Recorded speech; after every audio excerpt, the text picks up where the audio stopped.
রোজার মাস। নবীজি ডাক দিলেন, সাহাবীদের ডাক দিয়ে বলেন, সাহাবীরা তুমি কি রোজা আছো? কয় জি হুজুর।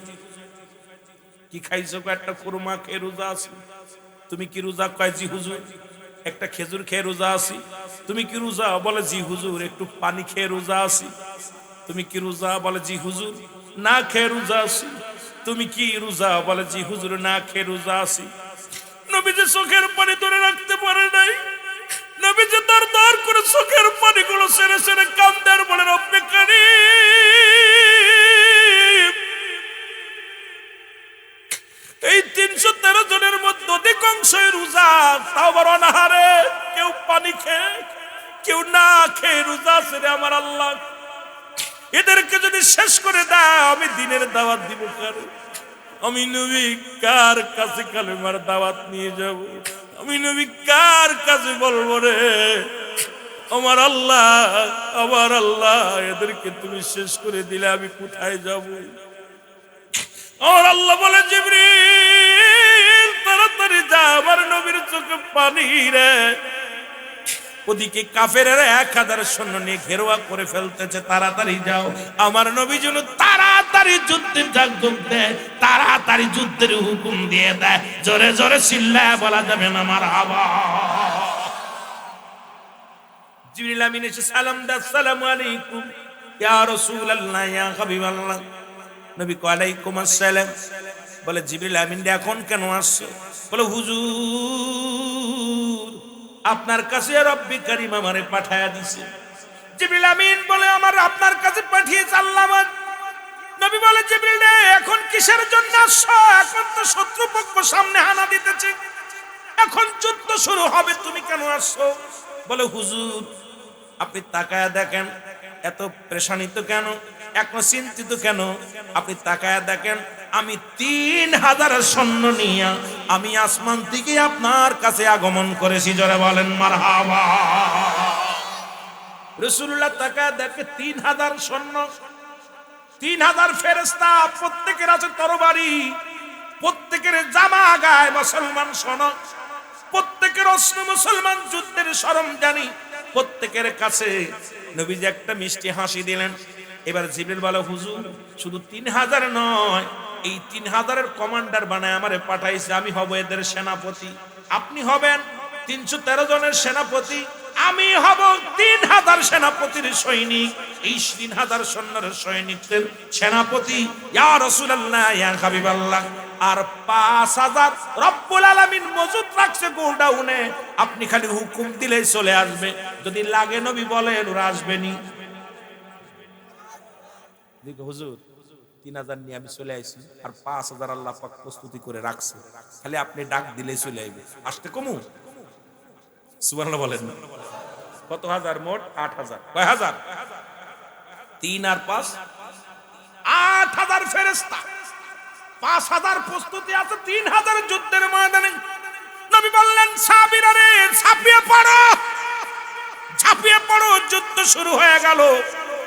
8 বছর আর 10 বছরের বালক দুটি ময়দান দিয়ে শুধু দৌড়ায়, ঘোড়ার খুরের নিচে পায়ের নিচে পড়ে আছে। ছোট মানুষ খালি ঘোড়ার পাততলটা দড়ি মারে, আর খালি জিগায় বাইরে আবু জেহেল কিডা, এর জিগায় ভাই আবু জেহেল কিডা। এদিক যুদ্ধ মানুষ মরে যাচ্ছে, আর ওরা খালি আবু জেহেল খুঁজতে দুবে। ওদের টার্গেট তার কারণ না, খালি আবু জেহেল। কথা বুঝছেন? খুঁজতেছে। যুদ্ধ শুরু হয়ে গেল তুমুল আকারে। মুসলমানদের 14 জন শাহাদতের পেয়ালা পান করলেন। কয়জন? 14 জন শাহাদতের পেয়ালা পান করলেন, শহীদ হয়ে গেলেন। কাফেরদের 70 জন বন্দী হল, 70 জন মৃত্যুবরণ করলেন। যুদ্ধ শুরু হয়ে গেল তুমুল আকারে। একজন বলে, বালকেরা রে তোমরা আবু জেহেলকে কেন খোঁজো? আমরা একটু দেখবো। দুটি ভাইয়ের হাতে 2টা তরবারি, ছুটে চলছে। বলে, ওই যে দেখো আবু জেহেল বড় ঘোড়ার উপরে বসে আছে। 2 ভাই এক দড়ি চলে গেলেন, যা দেখে রে তরবারি দিয়া হাঁকাইতে ছিল, একটা কবু লাগে না, কারণ ঘোড়ার উপরে বসে আছে আবু জেহেল। অনেক কুসই সোয়া পায় না, মুসলমান নাগাল পায় না। এখন কেমনে তারে মারবে? বড় ভাই আর ছোট ভাই যুক্তি করে, আরে বড় স্বপ্ন নিয়ে আসলাম আবু জেহেলকে মারার জন্য, এখন তো তারে সোয়াই পাই না, কেমনে মারবো? ছোট ভাই ডাক দে বলে, ভাই রে তুই সামনে থেকে ঘোড়ার পা কেটে দিবি, আমি পিছন থেকে মারবো। ছোট ভাই কয় ভাই দেখি ওর তো সোয়া পাইতেছি না, তো ঘোড়ার পায়ের মধ্যে কোপ দিয়ে কেটে দিবা, ঘোড়ার পা কেটে গেলে ঘোড়া পড়ে যাবে, আর ঘোড়া যেই পড়ে যাবে আর আমি পিছনতে ছেড়ে দেব। যে কথা সেই কাজ। বড় ভাই কি করছে, ঘোড়ার পার মধ্যে কোপ মারছে, আর ছোট ভাই পিছনতে যা আবু জেলের ঘাড়ে মেরে দিচ্ছে। ছোট ভাইয়ের ঘাড়ের মধ্যে যখন ছোট ভাই মেরে দিচ্ছে, পিছন থেকে আবু জেলের শালিক নামা, এ যুবক শুনে নাও, আসে ছোট ভাইয়ের হাতের মধ্যে একটা কোপ লাগায় দিছে, ডান হাতটা ঝরে পড়ে গেছে, সামান্য একটু চামড়ার মধ্যে আছে, লেগে আছে। ডান হাতের তরবারিটা বাম হাতের মধ্যে নিয়ে বলে, ইয়া রাসূলুল্লাহ, ইয়া হাবিবাল্লাহ, নবী গো,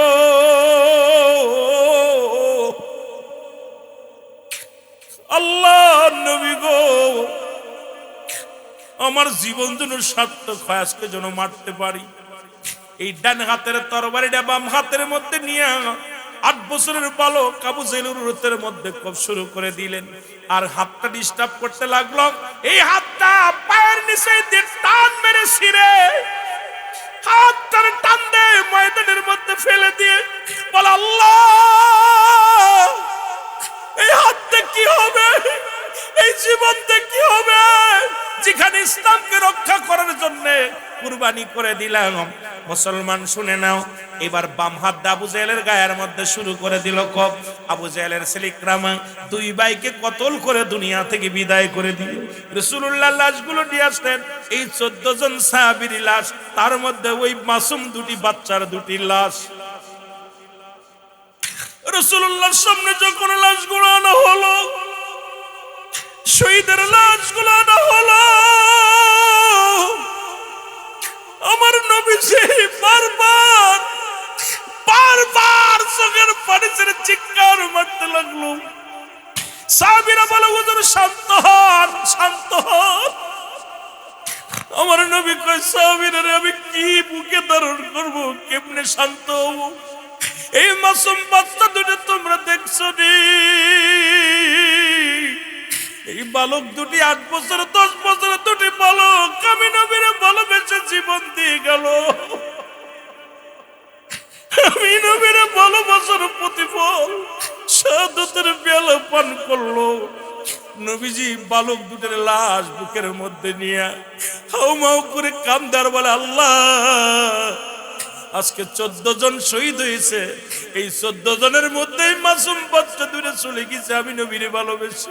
জিবরিল আমিন কয়, নবী গো চোখের পানি মুছে ফেলেন, কারণ ওই জান্নাতের দরজাগুলো আজকে এত সুসজ্জিত করেছে, জান্নাতের দরজার মধ্যে সুসজ্জিত করে জান্নাতি ফেরেশতারা ওই বালক দুটির জন্য অপেক্ষা করে। ইয়া রাসূলুল্লাহ, ইয়া হাবিবাল্লাহ, নবী গো আজকে কান্নার দিন নয়, কান্নার দিন নয়, ওই বালক দুটিকে জান্নাতি ফেরেশতারা স্বাগতম জানাইয়া জান্নাতের সব দরজাগুলো খুলে রাখছে। ওই জান্নাতীরা টানা টানি শুরু করেছে, সব বলতেছে, আমার ভিতরে আয়, আমার ভিতরে আয়। নবী গো, ও নবী, আপনার পথে যারা, আপনার জন্য যারা, ইসলামের জন্য যারা জীবন দিয়ে গেল, এই বালক দুটো ইতিহাস রচনা করে গেল। ইয়া রাসূলুল্লাহ, ইয়া হাবিবাল্লাহ, পৃথিবীর মধ্যে সবচাইতে বড় সম্পদ আমার নবী। আরে আমার নবীর ভালোবাসা, সেই নবীর প্রেম ভালোবাসা নিয়ে বুকে ধারণ করে যারা মাহফিলে বসেছ, আল্লাহ যেন প্রত্যেকের নবীর গোলাম বানায় নেয়। জোরে জোরে বলো মারহাবা, বলো মদিনা, ও মদিনা আশিক মুমিনের ঠিকানা, বলো না মদিনা।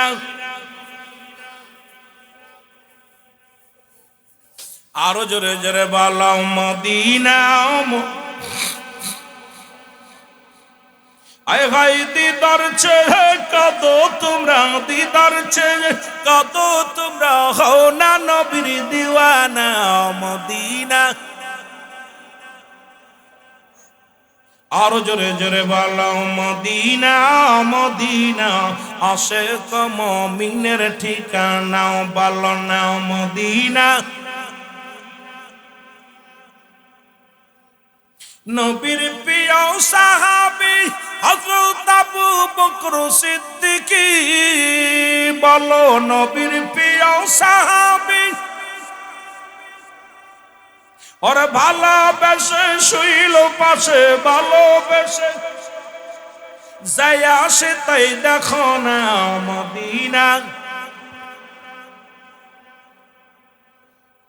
জোরে জোরে চিল্লা বলো মদিনা মদিনা, আশিক মুমিনের ঠিকানা বলো না মদিনা মদিনা। আয় হায় দিদার ছেড়ে কাঁদো তোমরা, দিদার ছেড়ে কাঁদো তোমরা, হও না নবীর দিওয়ানা মদিনা। এ বাবারা শোনো, বুদ্ধিমন্ত পুরো বাবারা শুনে নাও। এই তো গেল বদরের যুদ্ধে সবচাইতে ইতিহাস ভালো করে আমি যুবকদের একটা কথা বলে যাই। সেই যুদ্ধেরটার নাম হলো উহুদের যুদ্ধে। যে যুদ্ধে ৭০ জন সাহাবীর লাশ, ৭০ জন সাহাবী ইন্তেকাল করেছিলেন, শাহাদতের পেয়ালা পান করেছিলেন।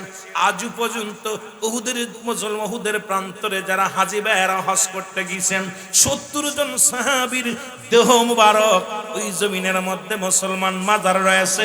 সুতরাং শুনে নেন, উহুদের যুদ্ধে নবীজি যুদ্ধের ঘোষণা করে দিলেন, পৃথিবীর ইতিহাসে সবচাইতে কঠিন যুদ্ধ হলো উহুদের যুদ্ধ। যে যুদ্ধে নবীজির মাথা ফেটে গিয়েছিল, যে যুদ্ধে আমার নবীজির গা দিয়ে রক্ত ঝরেছিল রে, যে যুদ্ধে নবীর চাচা আমির হামজাকে হত্যা করা হয়েছিল, যে যুদ্ধে হযরত হামজা রাদিয়াল্লাহু তাআলা শাহাদাতের পেয়ালা পান করেছিল। আমার যুবক বন্ধুরা, এত রাত থেকে শুনতে চলো, শোনা শুনে নাও। আমার নবীজি ডাক দিলেন, উহুদের যুদ্ধের ডাক দিলেন। মারহাবা বলো। নবীজি উহুদের যুদ্ধে ডাক দিলেন। সাহাবীরা যুদ্ধে যাওয়ার জন্য যুবক সাহাবীরা লাইনে লাইনে দাঁড়াইলেন। নবীজি যাইতে যাইতে দেখে হামজা রাদিয়াল্লাহু তাআলা লাইনে দাঁড়ায় আছে। আমার নবী কানজালা রে, তুমি কেন লাইনে দাঁড়াইলা? বলে হুজুর আমি যুদ্ধে যাব। আমার নবী কয় না না রে হানজালা, ও হানজালা, গতকালকে আমি নিজেই তোমার বিবাহ দিয়েছি। আজকে রাত্রে তোমাদের বাসর রাত, আজকে রাত্রে তোমাদের মধু মিলনের রাত, আজকে রাত্রে তোমার বিবির হক, আজকে তোমার বিবির আর তোমার আজকে মুসলমান বাসর। সুতরাং এই ফুল সজ্জার রাত, আজকে বিবির একটা হক আছে রে হানজালা, এই হকটা আদায় করতে হবে। আমার যুবক ভাইয়েরা শুনে নাও। এ যুবক যারা বিছনা ছেড়ে দিয়ে জান্নাতের বাগানে বসে আছো, একটু আলোচনা শুনে যাও, দিলের কান্ডা লাগা শোনো। নবীজি বললেন, হানজালা রে, তোমার বিবির হকটা আদায় করো। জোরে জোরে চিল্লায় বলো মারহাবা। নবীজি বললেন, হানজালা তোমার যুদ্ধে যাওয়া লাগবে না। হানজালা কয়, হুজুর আমি যুদ্ধে যাব। নবীজি কয়, না, তোমার গতকালকে আমি নিজে বিয়ে পড়াইছি, শাদী মুবারক দিছি, সুতরাং তোমার বিবির একটা হক আছে। আজকে রাত মধু পূর্ণিমার রাত, আজকে রাত বাসর রাত, আজকে রাত দুজনের মিলনের রাত, তোমার বিবির হক আদায় করো। মারহাবা বলেন না আর একটু জোরে। সাহাবী বলে, হুজুর আমি যাব। নবীজি অনেক বুঝায় থুয়ে চলে গেলেন। রাত্রে যখন স্বামী স্ত্রী দুজন একাকার হয়ে গেলেন, ও যুবক শোনা গো,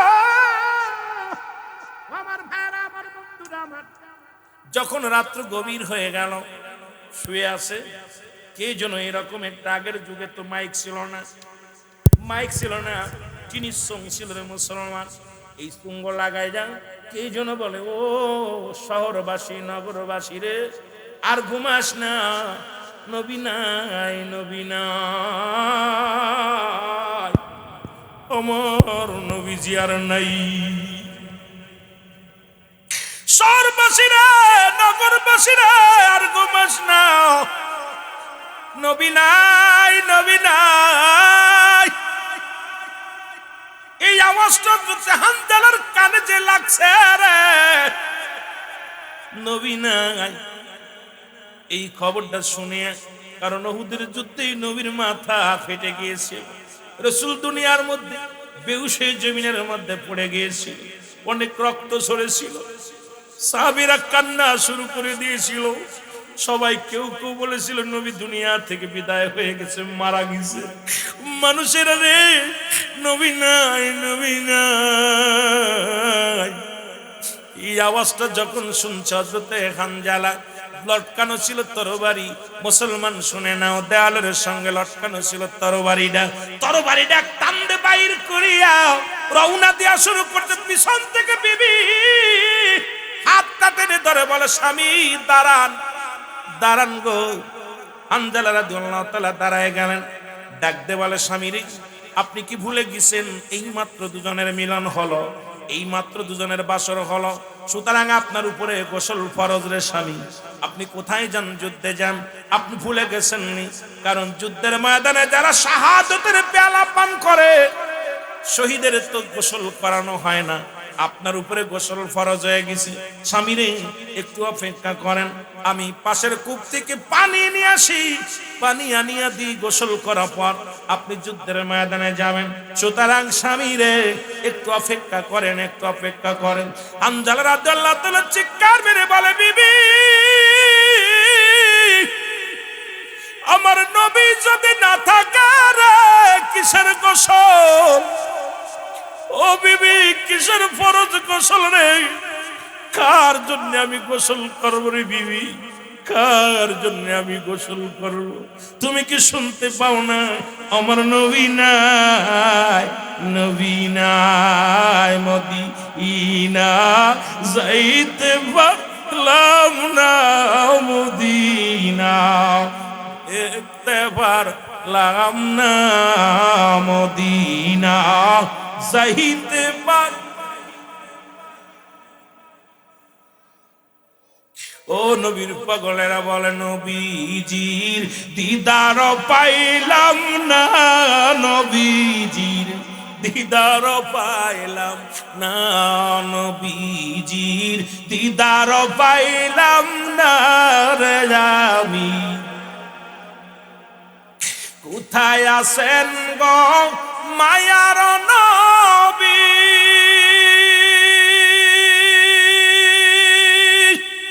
বুদ্ধিমন্তপুর বসে কান্দিয়া আমি, দাও দেখা দাও দয়াল নবী, দাও দেখা দাও দয়াল নবী, দূরে রাইখো না রে নবী, দূরে রাইখো না, নবীজির দিদার পাই। এরে মহব্বতে বলেন, নবীজির দিদার পাইলাম না, গোলামে দিদার পাইলাম না রে আমি। মৌলাই যদি দিতরে পাখা, উইরা যাইতাম ওই মদিনা। বলো মৌলাই যদি দিতরে পাখা, আমি উইরা যাইতাম ওই মদিনা। গরিব কুলে জন্ম আমার, গরিব ঘরে জন্ম আমার, চাইতে পারলাম না আরে আমি, দিদার পাইলাম না, নবীজির দিদার পাইলাম না রে আমি, দিদার পাইলাম না, নবীজির নবী দিদার পাইলাম না, মদিনা যাইতে পার, দেখতে পারলাম না, মদিনা যাইতে পারলাম না রে আমি। কোথায় আছেন গো মায়ার নবী?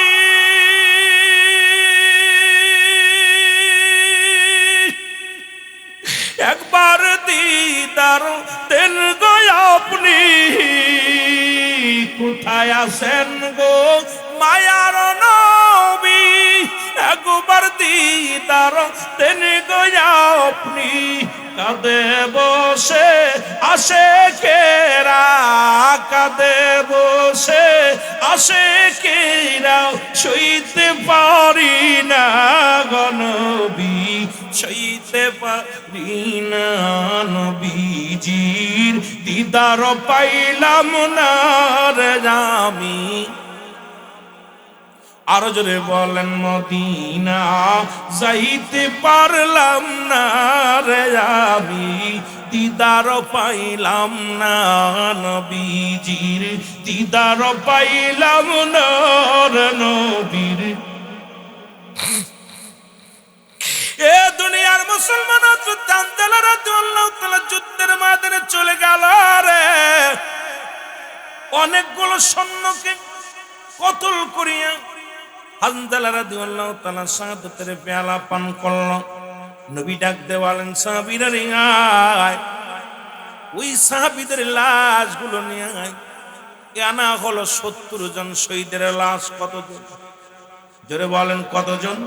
70 জন সাহাবীর লাশ আনা হলো।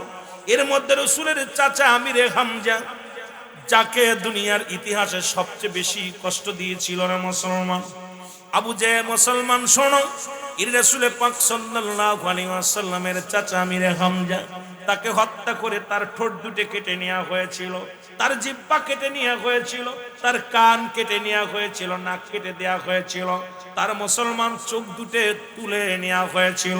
পৃথিবীর ইতিহাসে হাত দুটো কেটে নেওয়া হয়েছিল, পা দুটো কেটে ফেলা হয়েছিল। সবচাইতে বড় কষ্ট আবু লাহাবের বিবি হিন্দা, মুসলমান সবচেয়ে নিষ্ঠুর মহিলা, ইতিহাসের মধ্যে সবচেয়ে ভয়ঙ্কর মহিলা হিন্দা। আমার বন্ধুগণ শোনো, হযরত আমির হামজার কলিজাটা বুকটা ফারিয়া, কলিজাটা বাইর করিয়া তাজা চিবিয়ে চিবিয়ে খেয়েছিল। আরে মুসলমান শোনো রে, আজকে তোমরা কেন আজকে এত বাহাদুরি করো? আমির হামজার লাশ দেখে নবী সহ্য করতে পারে না, নবী বারবার জমিনের ভিতরে পড়ে যায়, সাহাবীরা তারে তুলে উঠায়। আমার নবী কয়, তোরা দেখছো নি রে আমার চাচার কত বিক্ষত দেহ, আমার নবীজির চাচার বুকটা ফাড়িয়া কলিজাটা বাইর করে হিন্দা চাবিয়ে খেয়েছিল। আর আমার নবীর চাচা আমির হামজাকে যিনি হত্যা করেছিলেন, ওনার নাম ছিল ওয়াসি। উনি সর্বশেষ ইসলাম ধর্ম কবুল করেছিল। আমার নবীজি বলতো, ওয়াসি তুমি আমার সামনে আসবা না, কারণ তোমাকে দেখলে আমি সহ্য করতে পারি না।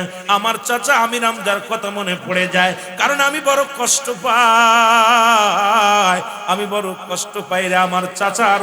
ওই দেখো, যখন আমার চাচার দেহ কানে আমার চোখের সামনে ভেসে ওঠে, আমি আর সইতে পারি না রে মুসলমান। শুনে নাও, গভীর মনোযোগ। এবার নবীজি সাহাবীদের লাশগুলো তুলে আনতে বললেন। সাহাবীদের লাশগুলো আনা হলো। নবী ডাকতে কয়, সাহাবীরা রে কত জনের লাশ আনছো? বলে, হুজুর 70 জন শাহাদাতের পেয়ালা পান করেছে। আমার নবীকে এখন তাদের জানাজা পড়া হবে, দাফন করা হবে, কাফন পরানো হবে। তোমরা লাশগুলো আবার একবার গুনে আসো।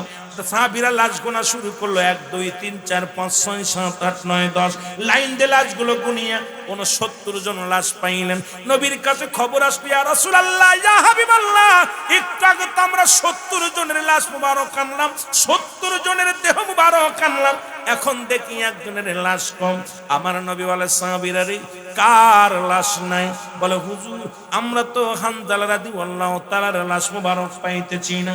আমার নবী ডাক দিয়ে কয়, সাহাবীরা আর দাঁড়ায় থাকিস না, আমি নবীর চাচা আমির হামজাকে কিভাবে নির্মম ভাবে হত্যা করেছে আমি নবী সইতে পারি না। তোমরা যাও, ওই না চলে যাও মুসলমান, উহুদের প্রান্তরে খোঁজো, দেখো আমির হামজালা রাদিয়াল্লাহু তাআলার দেহ মুবারক খুঁজে পাও কিনা। সবাই তন্ন তন্ন করে খুঁজতে লাগলেন, কোথাও আর হামজালা রাদিয়াল্লাহু তাআলার দেহ মুবারক পাইলেন না। নবীর কাছে খবর আসলো, ইয়া রাসূলুল্লাহ, ইয়া হাবিবাল্লাহ, নবী গো, আমরা উহুদের প্রান্তরে সব জায়গা খুঁজলাম, কিন্তু হানজালার দেহ মুবারক পাইলাম না। আমার নবী কয়, না জানি রে আমার হানজালার দেহ মুবারক নিয়া কি যেন কি করে। বরং নবীজি কাঁদতে লাগলেন। সাহাবীরা বলে, হুজুর সব লাশের দেহ মুবারক পাইলাম, কিন্তু হানজালার বডিখানা পাইলাম না। আমার নবীজি এবার ডান দিকে তাকাইলেন, বাম দিকে তাকাইলেন, পিছনের দিকে তাকাইলেন, সামনের দিকে তাকাইলেন।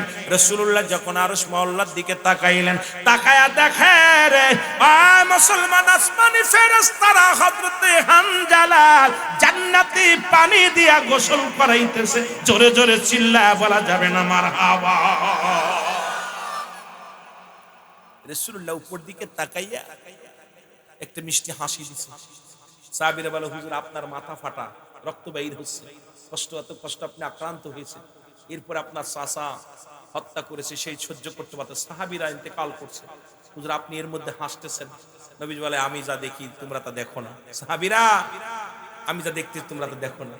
হানজালা আবার নবীজি আবার উপর দিকে আবার তাকালেন, তাকানোর পর দেখে 70,000 ফেরেশতা, ফেরেশতারা ইমামতিতে 70,000 ফেরেশতারা আসমানের অলিগলির মধ্যে দাঁড়াইয়া দাঁড়াইয়া হানজালার জানাজা পড়তেছে। জোরে বলেন না সুবহানাল্লাহ, আরো জোরে বলেন না। রাসূল পাক সাল্লাল্লাহু আলাইহি ওয়াসাল্লাম এবারে হাসিটা একটু জোরে দিলেন, রাসূলের মুখ থেকে হাসিটা ফুটছে। সাহাবীরা বলে, ইয়া রাসূলুল্লাহ, ইয়া হাবিবাল্লাহ, একবার দেখলাম আপনি মৃদু হাসলেন, আবার একটু জোরে হাসলেন, কারণটা কি? আমার নবী বলে, আমি যা দেখি তোমরা তা দেখো না, আমি যা বলি তোমরা তা শোনো, আমি যা দেখি তোমরা তা দেখো না। এইবার তোমরা লাশটা গোনো। রাসূলুল্লাহ বলেন, তোমরা লাশগুলো গোনো। আবার লাশগুলো গুনতে লাগলেন, 1 2 3 4 5 গুনতে গুনতে দেখে 70 জন লাশ। সুবহানাল্লাহ বলেন, আরো জোরে আরো জোরে। নবীজি বলেন, লাশ কতজন? হুজুর 70 জন। হানজালার লাশ পাইছে? পাই, জি হুজুর। কোথায়? হযরত আমির হামজার পাশেই শোয়ানো রয়েছে। সুবহানাল্লাহ বলেন না। আমির হামজার পাশেই শোয়ানো রয়েছে, লাশ খানা রয়েছে। নবীজি বলেন, ঠিক আছে, জানাজা পড়ো। রাসূল পাক সাল্লাল্লাহু আলাইহি ওয়াসাল্লাম 70 বার জানাজা পড়ছে, এক একটা সাহাবীর এক একবার জানাজা পড়েছে। ওই যুদ্ধের, উহুদের যুদ্ধের রাসূল পাক সাল্লাল্লাহু আলাইহি ওয়াসাল্লামের চাচা আমির হামজার জানাজা 70 বার পড়া হয়েছে। কারণ এক একটা লাশের যখন চার শহীদের লাশ, এক একটা লাশ যখন জানাজা পড়েছে, আমির হামজার দেহ মুবারক পাশে শোয়ায় রাখছে। রাসূল সহ্য করতে পারে নাই, যেহেতু 70টা সাহাবীর জানাজা হয়েছে, 70 বারই হানজালার ওই লাশের পাশে বসানো হলো 70 বার, আর হানজালার এককভাবে একবার, মোট 70 বার হানজালার জানাজা পড়া হয়েছে। জোরে বলেন না মারহাবা, আর একটু জোরে বলো মারহাবা। হযরত হানজালা রাদিয়াল্লাহু তাআলা কি করলেন? জানাজা শেষ করে দাফন করবে, কাফন তো পরার, দাফন করবে। এমন সময় জনক এক মহিলা ছুটে আসছে, আসে নবী সাহাবীদেরকে সালাম দাও, আসসালামু আলাইকুম, হে নবী সাহাবীরা, আমাকে নবীর সঙ্গে একটু কথা বলতে দাও। বলে, তুমি কে? আমি হযরতে হানজালা রাদিয়াল্লাহু তাআলার বিবি, আমি আসছি। বলে, আমাদের কাছে বলো, নবীজি অসুস্থ, তারপরে 70 জন সাহাবীর জানাজা পড়াইছে, রাসূলুল্লাহ কষ্টে আছে, এখন দাফন কাফন হবে, তুমি আমাদের কাছে কি বলো, তাড়াতাড়ি বলো, আমরা নবীর কাছে বলে দিব। কয়, না, আমি তোমাদের কাছে বলবো না, আমার রাসূলের কাছে নিয়ে যাও, আমার রাসূলের সঙ্গে কথা বলবো। তখন হানজালার রাসূল পাক সাল্লাল্লাহু আলাইহি ওয়াসাল্লামের কাছে সাহাবীরা যায়, বলে, ইয়া রাসূলুল্লাহ, ইয়া হাবিবাল্লাহ, হানজালার বিবি আসছে, আপনার সঙ্গে কথা বলতে চাই। নবী বলে, আসতে বলো। জোরে বলেন না মারহাবা। নবীজি বললেন, আসতে বলো। আসলেন। নবীজি বললেন, আমাকে ওই ধরে নিয়ে, আমার হাতটা ধরে নিয়ে ওই পাথরের উপর বসাও। রাসূলুল্লাহকে নিয়ে পাথরের উপরে বসানো হলো। নবীজি বলেন, এই সাদা চাদরটা করো, টানিয়ে দাও, কারণ পর্দার বিধান, যেহেতু উনি বেগানা নারী। কথা বুঝেননি? কত সুন্দর বেগার আমাদের দেশের এখন যে অবস্থা দেখতেছি, কথা বুঝেননি? বেগানা নারী পর্দা করে দিছে, রাসূল পর্দা চাদর টানিয়ে দিছে, আর আমরা মহিলাদের নিয়ে গল্প করতেছি। কথা বুঝেননি? এসব কথা, বেগানা নারী চেহারা দেখা হারাম। কোন মুফতি ফতোয়া বিপরীত কইতে পারবো না। যাদের সঙ্গে বিয়ে করা হারাম তাদের দেখা দেয়া জায়েজ, যাদের সঙ্গে বিয়ে করা হারাম তাদের সঙ্গে দেখা দেয়া জায়েজ, জায়েজ জায়েজ। সুতরাং আজকে যে বেগানা নারী নিয়ে আজকে যাদের চেহারা দেখা, চাচাতো ভাই, মামাতো ভাই, খালাতো ভাই, ফুফাতো ভাই, সম্পূর্ণ হারাম। এখন ওই মাসলায় তো যাইতেছি না, কিন্তু দেশের অবস্থা 12টা, কিচ্ছু বলতে পারি না, বড় কষ্ট লাগে বুকের ভিতরে, এই জন্য এখন বলতেও পারি না। জোরে বলেন ঠিক কিনা? রাসূল পাক সাল্লাল্লাহু আলাইহি ওয়াসাল্লাম বসলেন, চাদরটা নিয়ে দিলেন। হানজালার বিবি এসে সালাম দাও, আসসালামু আলাইকুম ইয়া রাসূলুল্লাহ, আসসালামু আলাইকুম ইয়া হাবিবাল্লাহ, নবী গো। নবী বলে, কি বলতে চাও? কয়, হুজুর, সব শহীদের লাশ আপনি দাফন করেন, আমার হানজালারে গোসল না করায়া দাফন দিয়েন না। নবী কয়, কি বলতে চাও? বলে, হুজুর, যখন আপনি হানজালারে রেখে গেলেন, আমার দুজনের মিলন হলো, মিলন হওয়ার পর আমরা দুজন শুয়েছিলাম, হঠাৎ করে একটা আওয়াজ আসলো, নবীজি নাই, নবী নাই। এই আওয়াজটা যখন আমার স্বামীর কানে আসছে, আমার কানে আসছে, আমার স্বামী ঘুম থেকে লাফ দিয়ে উঠে তরবারি ডানিয়ে যুদ্ধের ময়দানে যে শাহাদাতের পেয়ালা পান করছে। ইয়া রাসূলুল্লাহ, আমি অনেক ঠেকাইছিলাম যে গোসল পানি এনে দিছি, গোসল করো, কিন্তু আমার স্বামী বলছে, নবী যদি না থাকে আমি কিসের গোসল করব? হুজুর, এই অবস্থায় উনি জানাজা মৃত্যুবরণ করছে। হুজুর, আপনি তার জানাজা পড়েছেন, কাফন দিয়েছেন, এখন দাফন করার আগে দয়া করে আমার স্বামীর গোসল করাবেন। আমার নবী বলে, তোমার স্বামীকে কি দেখছো? বলে, হুজুর, না। দেখে আসো। রাসূল পাক সাল্লাল্লাহু আলাইহি ওয়াসাল্লাম পাঠাইলেন। পাঠানোর পর যখন হানজালার মুখখানা খোলা হলো, খোলা পর দেখে হানজালার মাথার চুলগুলো বেয়ে বেয়ে পানি পড়তেছে। জোরে বলেন না সুবহানাল্লাহ, আর একটু জোরে, আর একটু জোরে।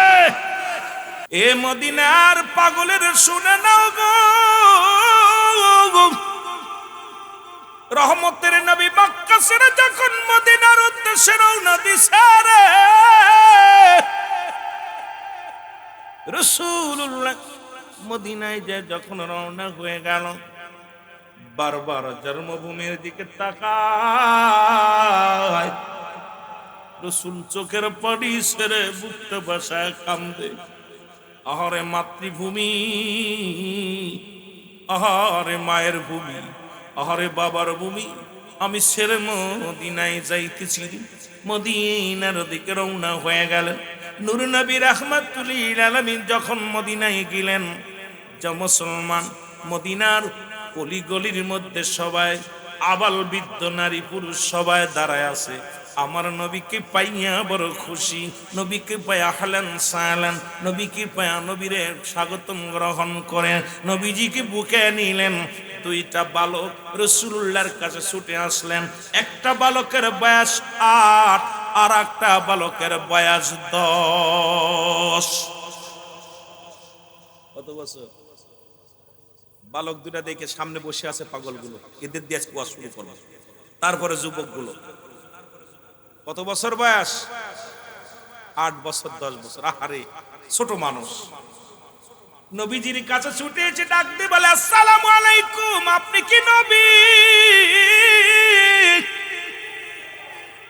বালক দুটো ডাক দিয়ে বলে হুজুর আপনি কি নবী বালকরা চিন্তা করছে নবী বুঝি কি জিনিস কি হালুয়া ওরা তো বুঝতে পারে নাই নবী কান্ধন নবী কিরকম নবীর তো দেখতে আমগানো মানুষের মতোই নবী কয় হায়াতি খায়রুন লাকুম আমার হায়াতের জিন্দেগিটা উম্মতের জন্য কল্যাণ স্বরূপ ওফাতি খায়রুন লাকুম নবী কয় আমার ওফাত উম্মতের জন্য কল্যাণ স্বরূপ বালক দুটি যায় ছোট্ট ছোট্ট দুটি ভাই 1 বছর মুসলমান একটার বয়স 8 আর একটা বছর বয়স এই দুইটা বালক যা ডাকতে কয় হুজুর আপনি কি নবী আমার নবী কয় হ আমি নবী বলে ইয়া রাসূলুল্লাহ ইয়া হাবিবাল্লাহ আপনার নাম কি গো আমার নবী কা আমার নাম মুহাম্মাদুর রাসূলুল্লাহ সাল্লাল্লাহু আলাইহি ওয়াসাল্লাম বালক দুটি ইন্টারভিউ নেয় আমার নবীর মক্কা থেকে যখন মদিনায় গেলেন ইন্টারভিউ নেয় দুইটা বালক একটার বয়স 8 আর একটা বয়স 10 কথা বলে আল্লাহর নবী ডাকতে বলে বালকের রে বসো নবীজি কি ডাকতে বালক বলে হুজুর আপনার মা বাবা আসেনি বেশি আমার আব্বাও নাই মাও নাই হুজুর আপনার আব্বা মা কোথায় আমার আব্বা জান দুনিয়া থেকে বিদায় হয়ে গেছে মা দুঃখিনু বিদায় হয়ে গেছে যখন আমার বয়স মাত্র 6 মাসের জন্ম দুঃখিনী মায়ের গর্ভে যখন ছিলাম রে বাবা এতিম বানায়া শরীয়তের চোখ দিয়ে জীবনে বাবারে দেখি নাই শরীয়তের চোখ দিয়ে আমি আমার আব্বারে দেখি নাই ও বালকেরা রে আমি বড় এতিম আমি বড় এতিম রে বালকেরা রে বালক বলে হুজুর আপনার মা কি নাই আমার নবী কয় বালকেরা রে আমার বয়স যখন মাত্র 6 বছর রে আমার মাকে আমি হারাইছি আমি বড় এতিম এই দুনিয়ার মধ্যে আমার মাও নাই বাবাও নাই জোরে জোরে চিল্লায়া বলা যাবে না আল্লাহু আকবার নূরের নবী রাহমাতুল লিল আলামিন চোখের পানিগুলো মা বাবার কথা শুনে নবীজির চোখ দিয়ে অজার জরে পানি ঝরে বালক দুটি নবীজি ডাক দিয়ে কয় বালকেরা রে তোদের কি মা নাই তোদের কি বাবা নাই বালক বলে হুজুর আমরা মদিনাবাসী আমারও বাবা নাই আমার বাবাও দুনিয়া থেকে বিদায় হয়ে গেছে এই দুনিয়ার মধ্যে মা দুঃখিনী বেঁচে আছে আর রাসূলুল্লাহ ইয়া হাবিবাল্লাহ আমার নবীর ডাক দিয়ে কয় নবী গো আপনি মক্কা থেকে কেন মদিনায় আসলেন গো নবী আমার নবী ডাক দিয়ে বলে বালকেরা রে আমি নবী আসি কালেমার দাওয়াত নিয়ে মদিনার বুকে আসি মদিনার মানুষের কালেমার দাওয়াত শোনাইব ইসলামের দাওয়াত দিব মদিনার অলি গলিতে আমি ইসলামের দাওয়াত প্রচার করব জোরে জোরে চিল্লায়া বলা যাবে না মারহাবা বালক বলে, হুজুর আপনি ইসলামের দাওয়াত দিবেন, মক্কায় মানুষ নাই, আপনি মদিনায় আসছেন, মক্কায় কি কোনো মানুষ নাই? নবীকে আছে, আছে। তো হুজুর মক্কায় দাওয়াত না দিয়ে চলে আসছেন কেন? আপনি ওদেরকে দাওয়াত না দিয়ে আপনি আমাদের এনেছেন কেন? ছোট মানুষ তো। রাসূল বলতেছে, আমি মদিনায়, আমার আল্লাহ পাঠাইছে, মদিনায় আসতে বলছে, আল্লাহর হুকুমে আসছি। বলে, নবী গো মক্কায় মানুষ নাই? কা আছে, মক্কা নগরে মানুষ আছে রে। বালক ধরে ডাকতে বলে, নবী গো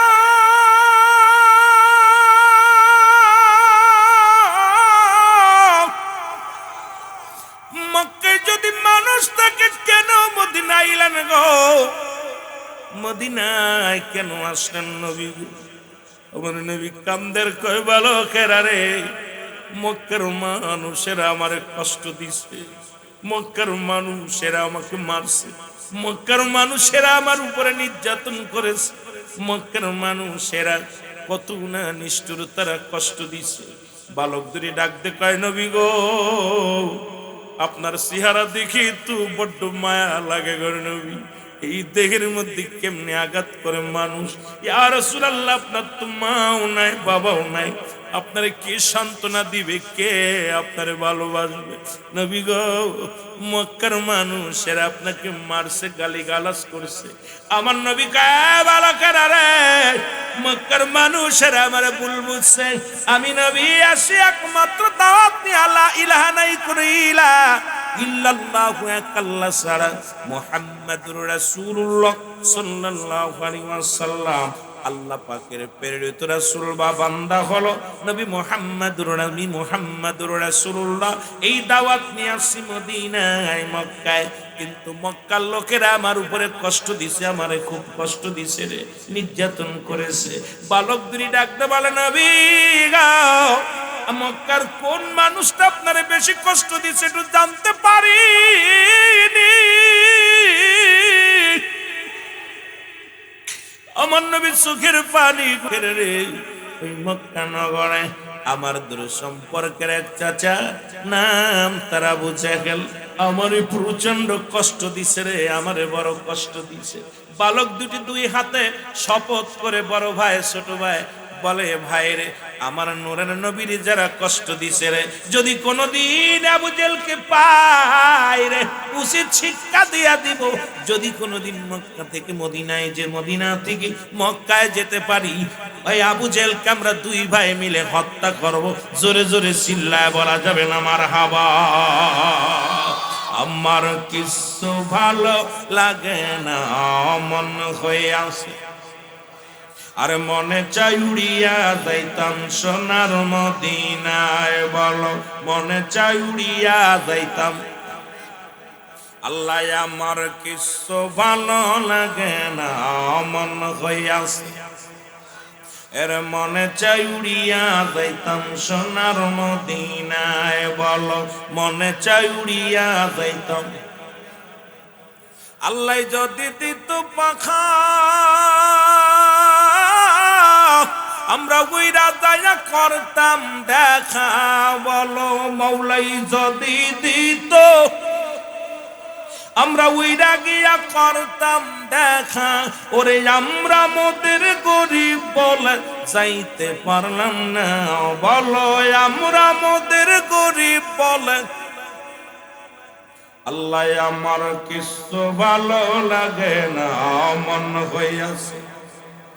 একটু জোরে জোরে চিল্লায় বলেন, মনে চাই উড়িয়া যাইতাম সোনার মদিনা। বলো মনে চাই উড়িয়া যাইতাম। আল্লাহ আমার কিছু ভালো লাগে না, মন হইয়াছে। মনে চাই উড়িয়া যাইতাম। বুদ্ধিমন্তীপুর বাসী কে যাও মদিনায় শুনি, এই গোলামের সালাম খানি দিও পৌঁছায়া। বলো এই গোলামের সালাম খানি দিও পৌঁছায়া। আল্লাহ আমার কিছু এর মন হইয়াছে দেওয়ানা। মনে চাই উড়িয়া যাইতাম সোনার মদিনা। বলো মনে চাই উড়িয়া যাইতাম। আল্লাহ যদি দিত পাখা আমরা উইরা গিয়া করতাম দেখা, বলো আল্লাহ যদি দিত আমরা উইরা গিয়া করতাম দেখা। ওরে আমরা মোদের গরিব বলে আমরা মোদের যাইতে পারলাম না। আল্লাহ আমার কিছু ভালো লাগে না মন হইয়াছে, ওরে মনে চাই উড়িয়া যাইতাম সোনার মদিনা।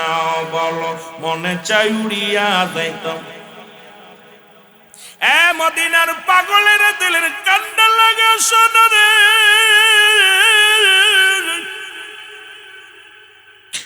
রহমতের নবী বালক দুটির বুকের মধ্যে চাপ দিয়া লইয়া চোখের পানিগুলো ছিঁড়ে দিছে।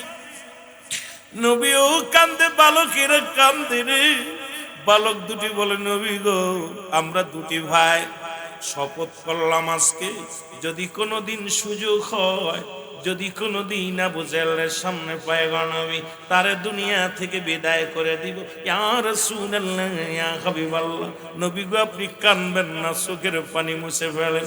রাসূল গো আপনার মুখটা বেজার দেখলে আমরা সহ্য করতে পারি না। নবী গো ও নবী আপনার তো দুনিয়ায় মাও নাই বাবাও নাই।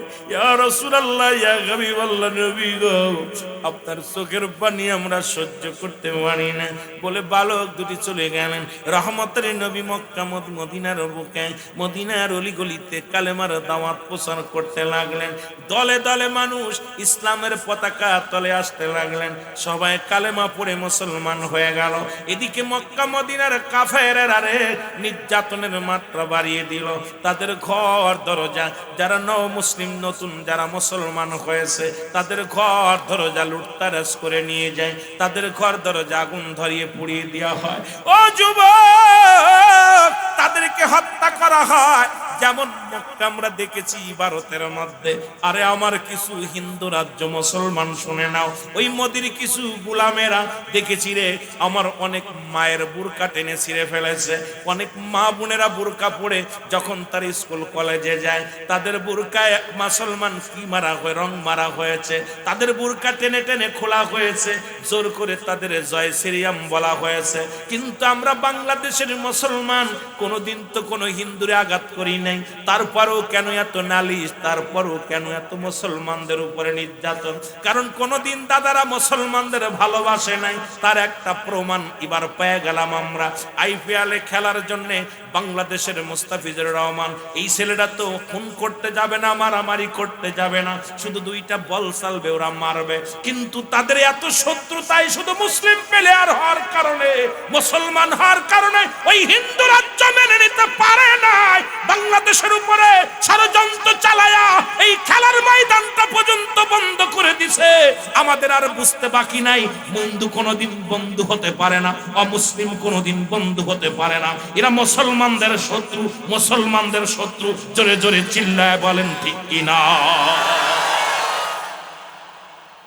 হয়তো অনেকে কষ্ট পাইতে পারেন, অসংখ্য মুসলমানদের বাড়ি ঘর ফুরিয়ে দিছে, নামাজ পড়তে গেছে তাদের লাথি মেরে, তাদের আপনার দেখছেন গাড়ি ঠেকা এক ড্রাইভার নামাজ পড়তেছিল তাকে শিরচ্ছেদ করে ফেলেছে।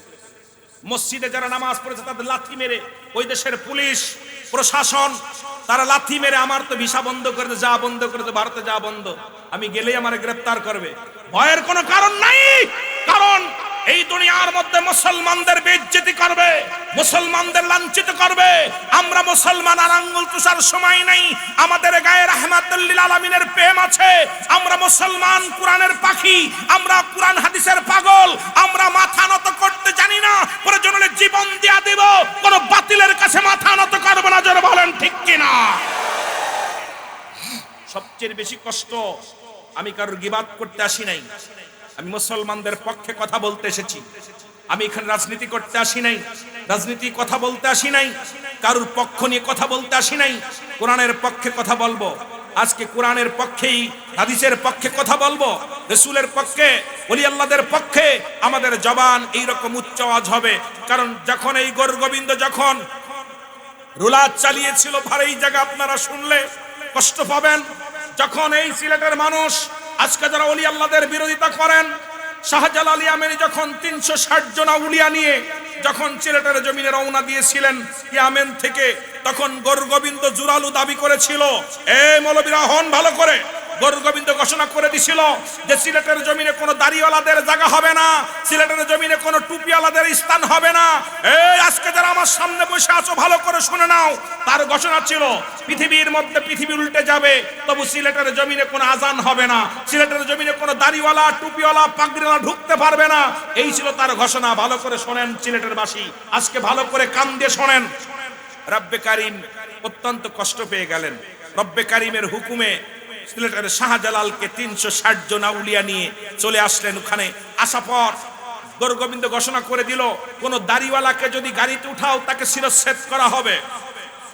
ইতিহাস ভুলে যাবেন না সিলেটবাসী, আমি ইতিহাসটা জানাই দিয়ে যাই। যদি কোনো দাড়িওয়ালা টুপিওয়ালাকে নদী পার করা হয় তাকে শিরচ্ছেদ করা হবে, কোন টুপিওয়ালাকে সিলেটে ঢুকতে দিলে তাকে হত্যা করা হবে। ঘোষণা করার পর সব নগ্ন পথ বন্ধ, বিমান পথ বন্ধ, সব বন্ধ করে দিলেন, নদী নালা সব বন্ধ। শাহজালাল ইয়ামানি পায়ে হেঁটে আসলেন, ইয়ামেন শহর থেকে অনেক সাধনা করে কষ্ট করে আসলেন।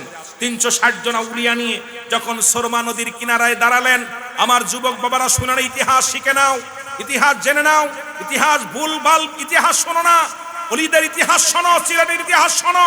আজকে সিলেটে বসে তোমাদের বিরোধিতা করে অমুসলিমেরা, তোমাদের মাথায় কাঁঠাল ভেঙে খেতে চায়, এটা সম্ভব নয়। কারণ এই ওলি আল্লাহদের দেশে ওলি আল্লাহদের দুশমনেরা কেউ থাকতে পারবে না। জোরে বলেন ঠিক কিনা, আর একটু জোরে বলেন ঠিক কিনা। আমার ভাইয়েরা, শাহজালাল ইয়ামানি বসে আছে নীরবে, দাঁড়িয়ে আছে, আল্লাহ নদী পার হব কেমনে, সুরমা নদীর কিনারায় দাঁড়িয়ে আছে। রব্বে কারিম ইলহাম দিলেন, এ হাবিব তোমার ভয় নেই, বন্ধু ভয় নাই, ভয় নাই। উনি 2 রাকাত নফল নামাজ পড়লেন, পড়ে শাহজালাল ইয়ামানি তার নিজের এই কোথায় যাই নামাজটা পানির মধ্যে ছেড়ে দিলেন। দেওয়ার পর ভেসে থাকলেন। একজন নয়, দুজন নয়, 360 জন আউলিয়া সেদিন সুরমা নদী পার হয়েছিল যাই নামাজে। জোরে বলেন মারহাবা। আজকে শুনান ইতিহাস, যুবকেরা শোনো, বালকেরা শোনো, তোমাদেরকে বোবা বানিয়ে দিয়েছে। বিগত দিন যারা সরকার ছিল তারা কি করেছে, তারা দেখেছি, আমার কষ্ট লাগে বেশি, তারা বইয়ের ভিতর ঢুকাইছে বানর থেকে কেমনে মানুষ হয়, কেমনে সমগামী করা যায়, কেমনে মোটামুটি প্রেমপ্রীতি করা যায়, সব শিখাইছে। এরপরে এখন যারা আসছে, এখনো দেখলাম ওলিদের জীবন উঠায় বই থেকে উঠায় দিছে। আমি বলবো শিক্ষাঙ্গন যদি নষ্ট, শিক্ষাঙ্গনের যে যারাই আসুক, যে সরকারি পার্লামেন্ট করুক, আমার কথা হলো শিক্ষা বইয়ের মধ্যে যেখানে পাঠ্যদানের মধ্যে আল্লাহর ওলিদের জীবনী, সাহাবীদের জীবনী, নবীদের জীবনী আনতে হবে। কারণ আমার দেশ 100% মুসলিম দেশ। এই দেশে যদি মুসলমান জানতে না পারে ওলিদের জীবনী, এ দেশে যদি জানতে না পারে আল্লাহর নবীদের জীবনী, এ দেশের মানুষ যদি সাহাবীদের জীবনী না জানতে পারে, এই মানুষগুলো গুমরাহী হয়ে যাবে। জোরে বলেন ঠিক কিনা।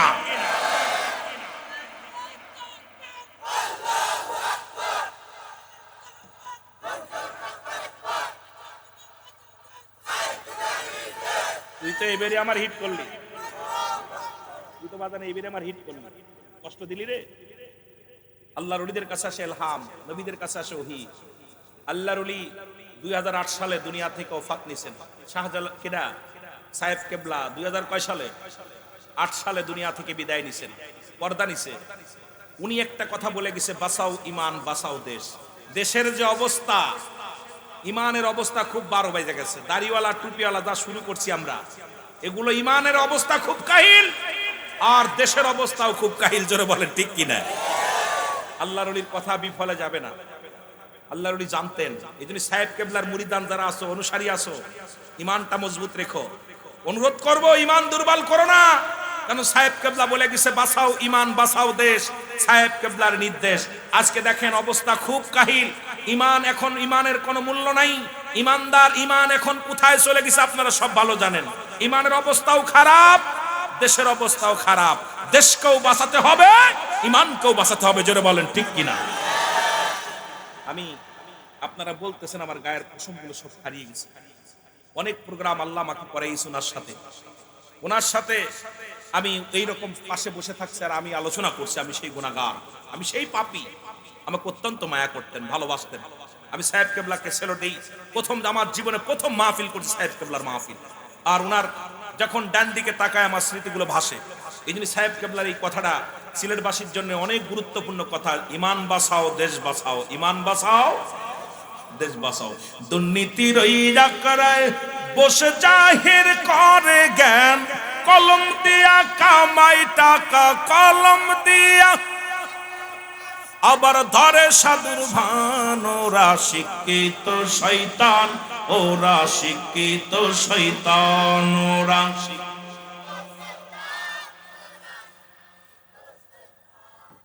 দুর্নীতির। আমার সাথে বলতে পারবেন? বলতে পারবেন? এই বাবারা যারা দাঁড়ায় আছেন সব বসেন, পিছনের বেড়া পারবেন বলতে?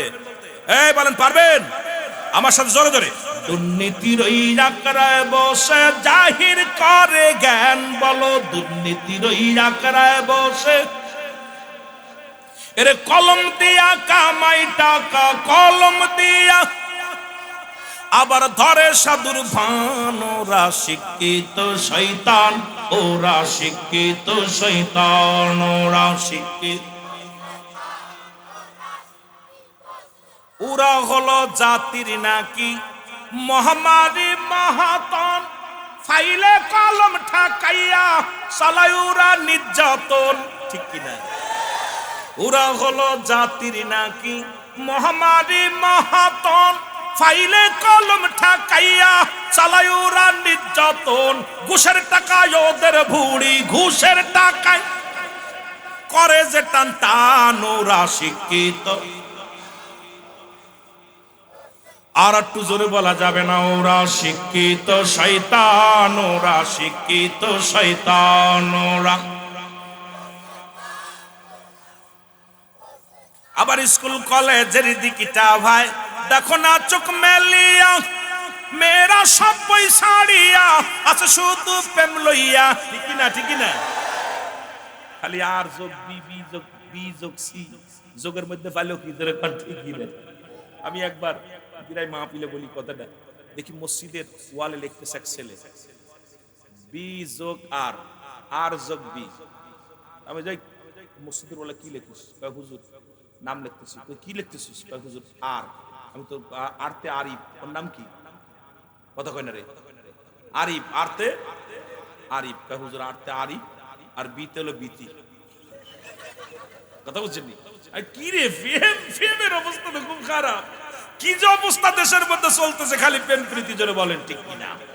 আবার স্কুল কলেজের দিকটা ভাই দেখো না চোখ মেলিয়া, ছেলেরা সব পয়সাড়িয়া আছে শুধু প্রেম লইয়া, আরে অস্ত্র যে তার সঙ্গের সাথী, অস্ত্র যে তার সঙ্গের সাথী, হইতেছে মস্তান, ওরা শিক্ষিত,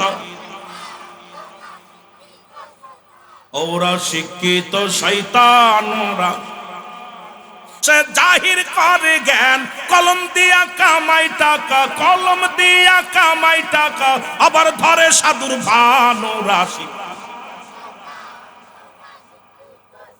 এই যে সামনে রমজান মাস আছে, সব ঘুষখোর আর সুদখোর হাতে তসবিহ থাকবে, টুপি মাথায় দিয়া, এই ঘুষখোর হারামখোর, হারামখোররা সব মিসাক করবো আর টুপি একটা মাথায় দিয়ে ঘুরবো, সুদের কারবার করবো, জোরে কোন ঠিক কিনা? অসংখ্য সুদখোর ঘুষখোর আস্তে আস্তে যায়, ধীরে ধীরে তোরা একটু খালি তাল দিস, তারপরে দেখতেছ, জোরে কোন ঠিক কিনা? এই তো স্পিরিট আছে, জোর আছে। কষ্ট পাচ্ছ? বুড়োটার ভিতরে জৈবন আছে, মারহাবা। এই তো এইটারই জৈবন, জৈবন জৈবনের গান পড়ছো না? জৈবনের গান, জৈবন খালি বুড়া হইলে রে যুবক গুলো বুড়া। এই জন্যই বাবা কষ্ট দিয়ে দেখছেন, আগের যুগের মানুষ খাইছে দেশি মুরগির ডিম, দেশি মাছ, দেশি মুরগি, এর শক্তি, দেশি মাছগুলো জিয়াল মাছ, কই মাছ, দেশি দেশি গুলো খাইছে, শক্তি বাড়ছে। আর এখন আমরা পোল্ট্রির মুরগি আর হলো পোল্ট্রির ডিম খাইয়া দে, খালি ঘুমায়, গায়ে বল নেই। দাদাই কয় বিয়ে করবো, নাতি কয় মাফ চাই, ঠিকই ঠিকই না? দাদাই কয় নাতি কি হয়েছে? দাদা বিয়ে করতে, আরে তুই না করলে আমি করবো। দাদার স্পিরিট আছে, সব শেষ। যুবক, যুবকদের তারুণ্য জাগবে, ভিতরে একটা স্পিরিট থাকবে।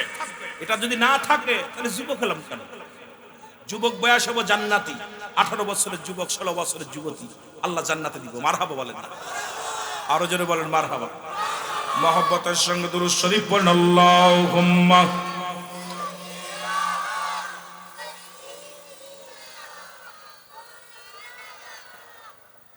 আরো জোরে বলেন ওয়ালা আলি সাইয়্যিদিনা। এ দুনিয়ার মুসলমান,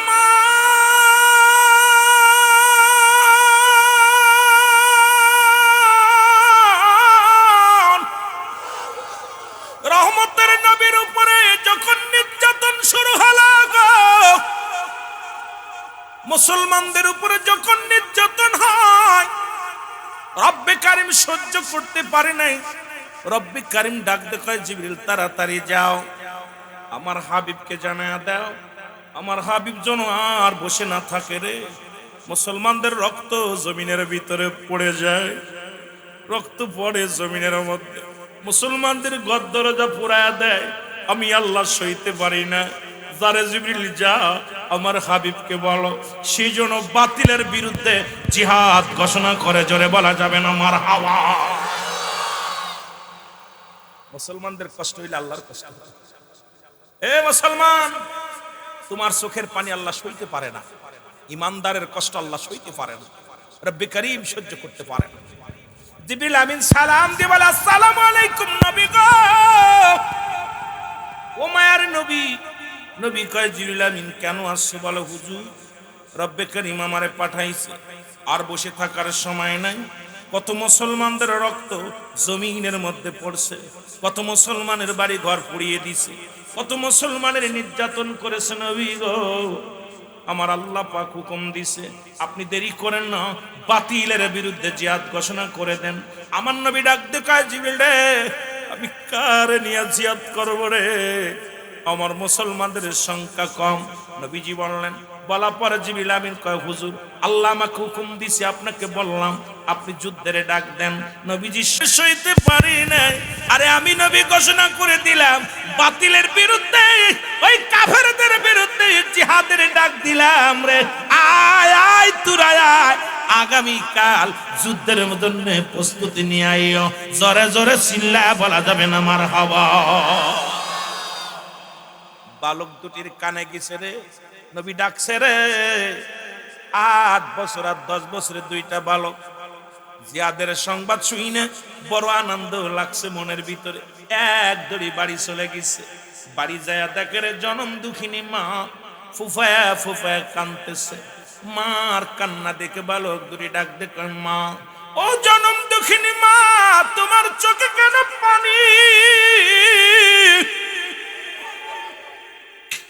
মা কান্দে রে, দুটি ভাইকে বুকের ভিতরে নিয়ে কান্দে রে। আয় বালক রায় রে, আমার মনে বড় কষ্ট রে। বলে বাবা গো। মা কিসের কষ্ট তোমার মনে? রহমতের নবী যুদ্ধের ডাক দিছে, জিহাদের ডাক দিছে। বালকেরা যেতে পারবে না, কোনো নারী যেতে পারবে না, কোনো বৃদ্ধ যেতে পারবে না। আজকে বড় কষ্ট বুকের ভিতরে রে বাবা। আজকে যদি তোমার বাবা বেঁচে থাকতো রে, তোমার আব্বা জান যদি বেঁচে থাকতো, যুদ্ধের ময়দানে যাইতো, বাতিলের বিরুদ্ধে জিহাদ করে জীবনটাকে বিলিয়ে দিত রে। আমি কিয়ামতের ময়দানে দাঁড়ায় বলতাম, আল্লাহ আমি শহীদের বিবি, আমি শহীদের বিবি। আল্লাহ আমি শহীদের বিবি হতে পারলাম না, এই দুঃখ নিয়ে কান্দিরে আমি আমার ইসলামের জন্য কিছু করতে পারলাম না। কারণ নবীজি বলছে কোন মেয়েরা যুদ্ধে যেতে পারবে না। যেহেতু আমি মেয়ে মানুষ, মহিলা মানুষ, যাইতে পারবো না। আমার বুকে বড় কষ্ট। বাজান আজকে যদি তোমার আব্বা বেঁচে থাকতো, কেমন নারী, কেমন নারী রে বাবা। মেয়েটা কান্দার বলে বালকেরা রে,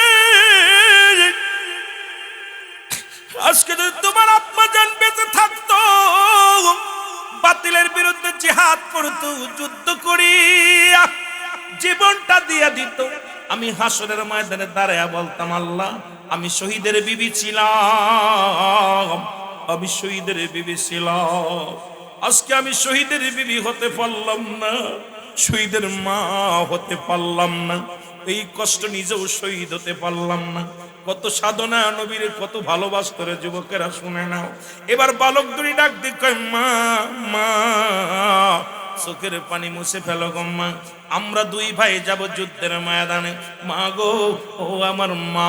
আরে আমরা যাইয়া যুদ্ধের ময়দানে যা শহীদ হয়ে যাব, তুমি আল্লাহর দরবারে দাঁড়ায় বলবা, আল্লাহ আমি শহীদের মা ছিলাম, শহীদের মা ছিলাম। জোরে জোরে চিল্লায় বলা যাবে না মারহাবা। কত বয়স, কত আইরে প্রেম দেখছেন না, বালকদের বসে আছে এরা, আর বুড়োগুলো যে ঘুমাচ্ছে, অথচ বাচ্চাগুলো বসে আছে সাথে পাখির মতো বসে আছে। বলছে মা গো, আব্বা নেতা কি হয়েছে? তুমি কিয়ামতের ময়দানে দাঁড়িয়ে বলবা আমি শহীদের মা ছিলাম। এরে মা জননী ডাক দে বলে, বাবা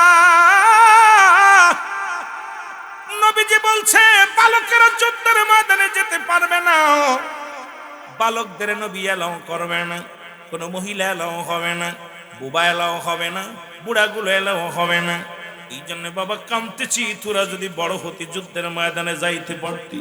আজকে তোরা ছোট্ট মানুষ, আমি যুদ্ধের যাইতে পারলে না, শহীদের মা হতে পারলাম না। ছোট ছেলে ডাক দে কয় মা গো, ও মা, মার চোখের পানি হাত দিয়ে মুছে ফেলে কয় মা গো আমার আল্লাহ, ও মা আমরা দুই ভাই ছোট রে, তোমার আমার আল্লাহ তোমার ছোট না মারে, আমরা ছোট কিন্তু আমার আল্লাহ তো ছোট না। মা গো তুমি বিদায় দাও, বিদায় দাও, আমি রহমতের নবীর পক্ষে যাব, যুদ্ধের ময়দানে যাব, যাইয়া হাসি মুখে জীবনটা দিয়ে দিব। মা গো তুমি আল্লাহর দরবারে বলবা আমি শহীদের বিবি ছিলাম, শহীদের মা ছিলাম। জোরে বলা যাবে না মারহাবা। মা সন্তানের মুখে কথা হই না, দুই বাইরে বুকের ভিতর টান দিয়ে সুমা দিছে, বাজান রে আয় আমার বুকের ভিতরে। মা গো কে বলছে তোমরা আমরা ছোট, কিন্তু আমার আল্লাহ কি ছোট?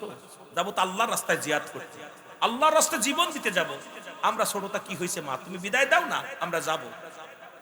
মা দুটি ভাইকে দুইটা সুমা দিছেন মুখের ভিতরে দিয়া আদর করে বললেন, যা বাবা, আমার নবী রাহমাতাল লিল আলামিনের জন্য, ইসলামের জন্য, সত্য ইসলামের জন্য, কোরআন হাদিসের জন্য আমি তোরে কুরবানি করে দিলাম। যা তোরা দুই ভাই শাহাদাতের পেয়ালা পান কর, রাসূলের পক্ষে সংগ্রাম কর। জোরে বলেন না সুবহানাল্লাহ।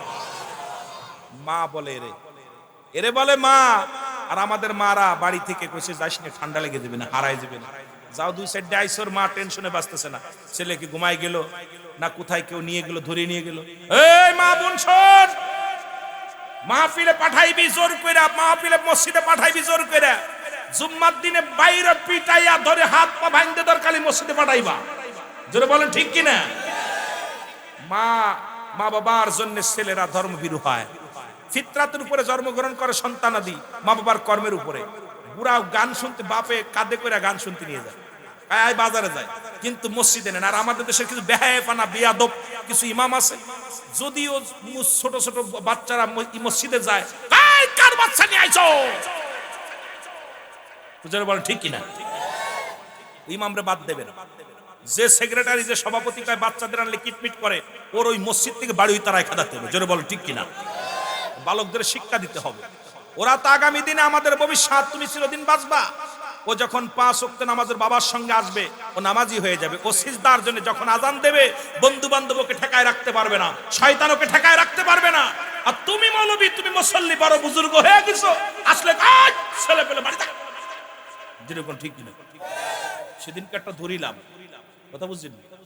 এই আপনাদের আশকান্দের নামাজ, জুম্মার নামাজ পড়তে যাই, আমি ভাই মুরব্বী, সূরা ফাতিহা পারো, এত খেটখাট করো, আপনার বাড়ি কই? আমি বাড়ি তো ছোট, কারণ বাইরে তো চলি বক্তা চেনে না।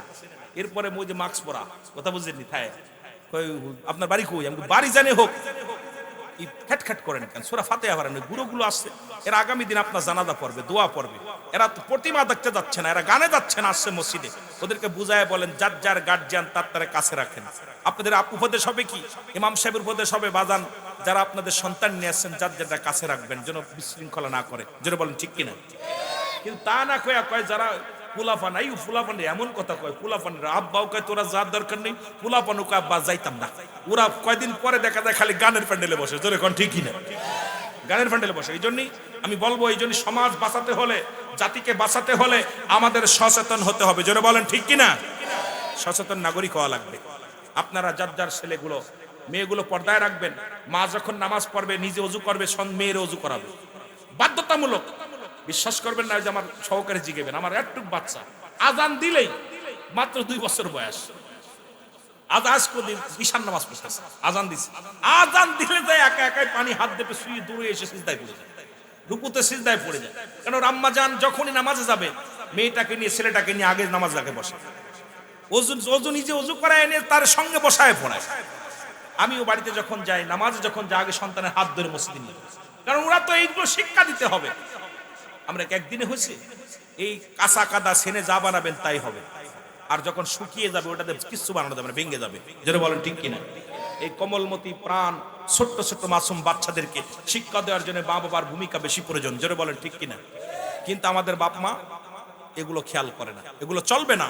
মাহফিলে আসলে এই যে এখান থেকে কিছু কথা শোনা যায়, শেখা যায়, এনে আসতে দেবে না। যারা আসছে আজকে ধন্য, দোয়া করি আল্লাহ আজকে যে মাসুম বাচ্চাগুলো আসছে আল্লাহ তাদের জেন শক্তি বাড়িয়ে দিও, আল্লাহ তাদের হায়াতের মধ্যে বরকত দান করে। আল্লাহ আল্লাহ শাবান মাস, এ রব্বে কারীম, এই মাসে নবীজি দোয়া করেছিল জীবিত মুর্দাদেরকে জন্য, এ রব্বে কারীম আমি গোলামদের জন্য দোয়া করে যায়, আল্লাহ প্রত্যেকের জন্য তুমি উচ্চ মাকামে পৌঁছায় দিও। আল্লাহ যেন এরা বেকারতা না থাকে, ভালো ছাত্র হয়, মা বাবার খেদমত করে, নামাজি হয়, বুজুর্গানে হয়, আল্লাহ ওয়ালা হয়। জোরে বলেন না মারহাবা, আরো জোরে বলেন মারহাবা। একটু মুহাব্বতের সঙ্গে দুরূদ শরীফ পড়েন আল্লাহুম্মা।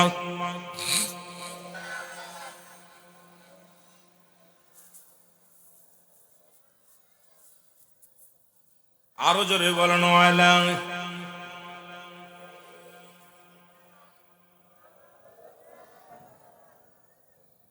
এ ভাইরা আমার, বন্ধুরা আমার, মা দুইটি বালককে চুমা দিয়া ডাকতে বলে বাবা তোদের বিদায় করে দিলাম, যাও যাও, আল্লাহ যেন তোমার কবুল করে। বাবা বাতিলের কাছে মাথা নত করবি না, বাবা রহমতের নবীর পক্ষে বাতিলের বিরুদ্ধে জিহাদ করবি, যদি মরণ এসে যায় হাসি মুখে জীবন দিয়ে দিবি। আমি তোর মা বিদায় করে দিলাম রে, যা যা রহমতের নবীর পক্ষে যা, যুদ্ধের ময়দানে চলে যা। জোরে বলেন মারহাবা। নবীজি সালাত আদায় করে ডাক দিলেন, মদিনার মানুষেরা রে, আগামী দিন 17ই রমাদান। কত? 17ই রমাদান ইসলামের প্রথম যুদ্ধ নাম কি? বদরের যুদ্ধ। কি যুদ্ধ? জোরে বলেন কিসের যুদ্ধ? বদরের যুদ্ধ, ইসলামের প্রথম বিজয় যুদ্ধ। 17ই রমাদান যুদ্ধ হবে রে। তোমরা কোথায় আছো? আমি নবীজি ঘোষণা করলাম তোমরা তাড়াতাড়ি লাইনে দাঁড়াও। আমি নবী সৈনিক আজকে বাছাই করো, সেনাপতি বাছাই করো। মুসলমান মক্কা মদিনার আবাল বৃদ্ধ নারী পুরুষ কানা কোড়া ল্যাংড়া লোলা সবগুলো লাইনে দাঁড়ায় গেছে। নবী যা দেখে কানাটা দাঁড়াইছে, কুড়াটা দাঁড়াইছে, বুবাটা দাঁড়াইছে, বালকেরা দাঁড়াইছে। নবীজি প্রথম চিন্তা করলেন যুদ্ধের ময়দান, কৌশল অবলম্বন করতে হবে, বলের প্রয়োজন, এখানে অস্ত্র চালাইতে হবে।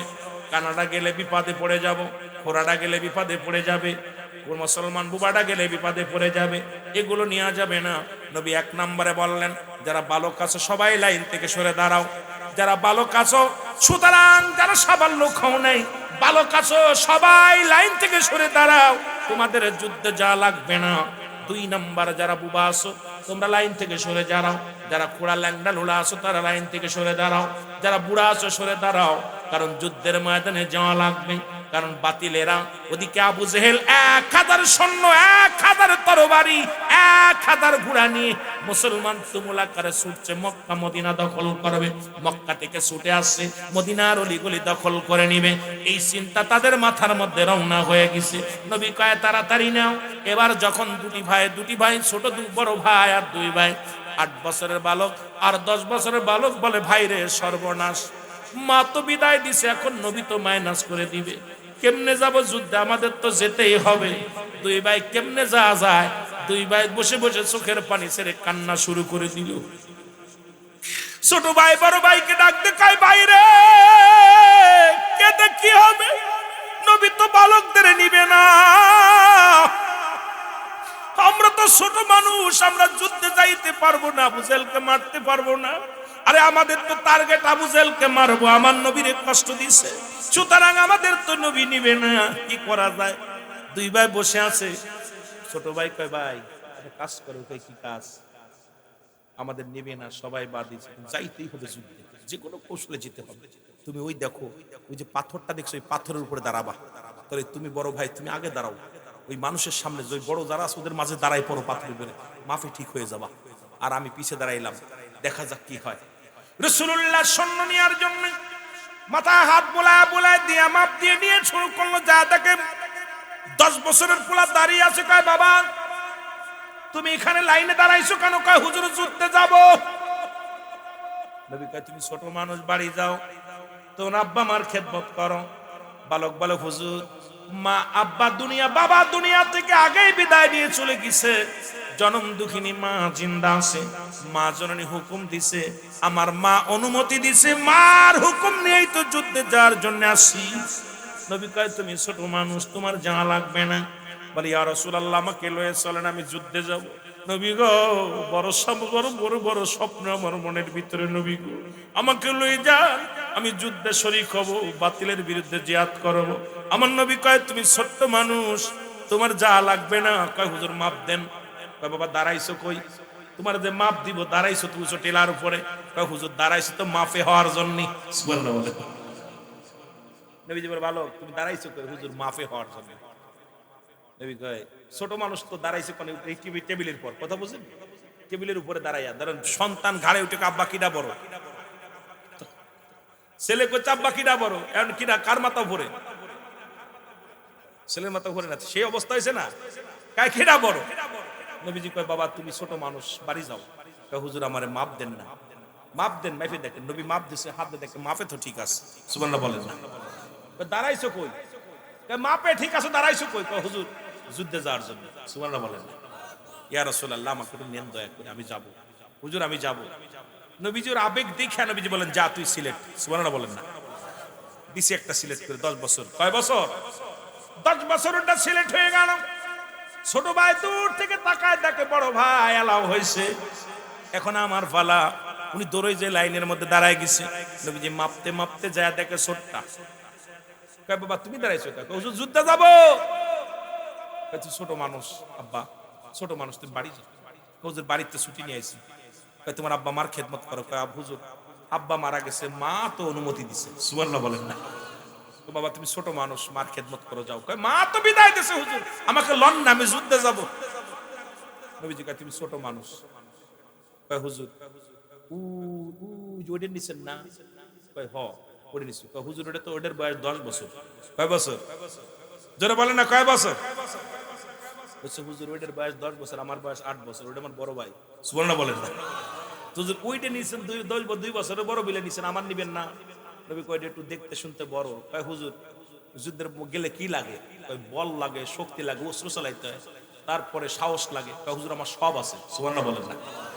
নবীজি কয় বাবা তুমি ছোট মানুষ, দরকার নাই, তুমি থাকো। কয় না বাবা হুজুর আমি যাবো, যুদ্ধে যাবো। কয় হুজুর শক্তি লাগে না? কয় হ। কয় হুজুর আমার একটা সুযোগ দেন। কয় কি সুযোগ? কয় হুজুর আমার বাইর লগে আমার কুস্তি ধরাই দেন, যদি বাইরে পরাজয় করি তাহলে কি আমার নিবেন? সুবহানাল্লাহ বলেন না? যদি বড় বাইরে ঠগাই দিই তাহলে কি নিবেন? নবীজি হাসে। নবীজি কয় ঠিক আছে দেখা যাক।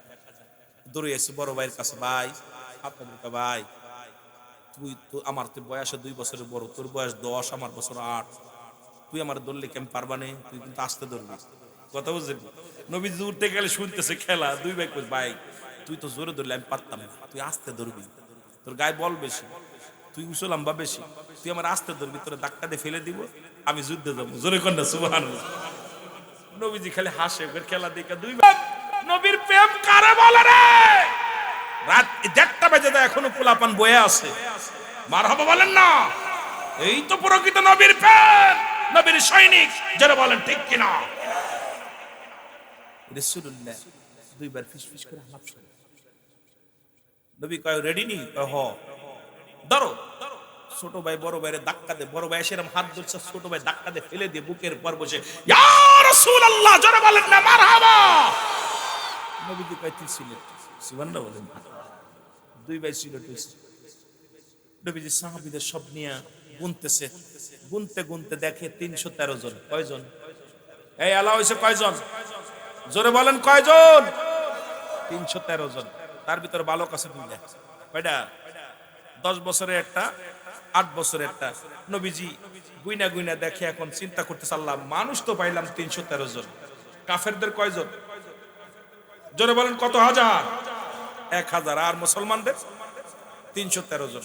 অস্ত্র কয়টা তা জানেন? মুসলমানদের অস্ত্রের সংখ্যা ছিল মাত্র 8টা। কয়টা? আর ঘোড়ার সংখ্যা ছিল মাত্র 2টা। 2টা ঘোড়া আর 8টা তরবারি। বলেন দি 1000 অস্ত্রের সঙ্গে এই কি মোকাবেলা করা সম্ভব? এই কথা বলেন না কেন? আওয়াজ, ওই পিছনে মানুষ আওয়াজ দিচ্ছে না, মনে হয় পারতেন। আপনারা পারবেন? আপনারা সকলের লগে আমি কি পারতাম? আমরা 2 জন কি পারতাম আপনাদের লগে? জীবনে পারতাম না, একটা ঘুষি দিলে শেষ।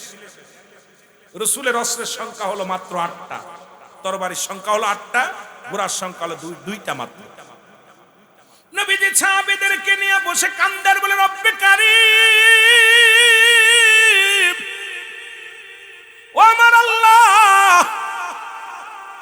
কাফেরদের সংখ্যা 1000, তরবারি 1000, ঘোড়ার সংখ্যা 1000, আল্লাহ মাত্র 313 জন। এ তো একবারে শেষ করে দিবে রে আমার আল্লাহ। এদের যদি শেষ করে দেয়, আমি দ্বীনের দাওয়াত দিব কাদের? আল্লাহ রব্বুল আলামিন, আমি দ্বীনের দাওয়াত দিব কারে? আমি ইসলামের দাওয়াত দিব কারে? রব্বুল আলামিন, একে তুই রোজার মাস।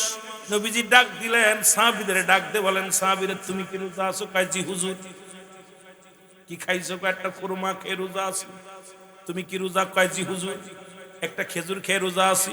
তুমি কি রোজা? বলে জি হুজুর। একটু পানি খেয়ে রোজা আছি। তুমি কি রোজা? বলে জি হুজুর। না খেয়ে রোজা আছি।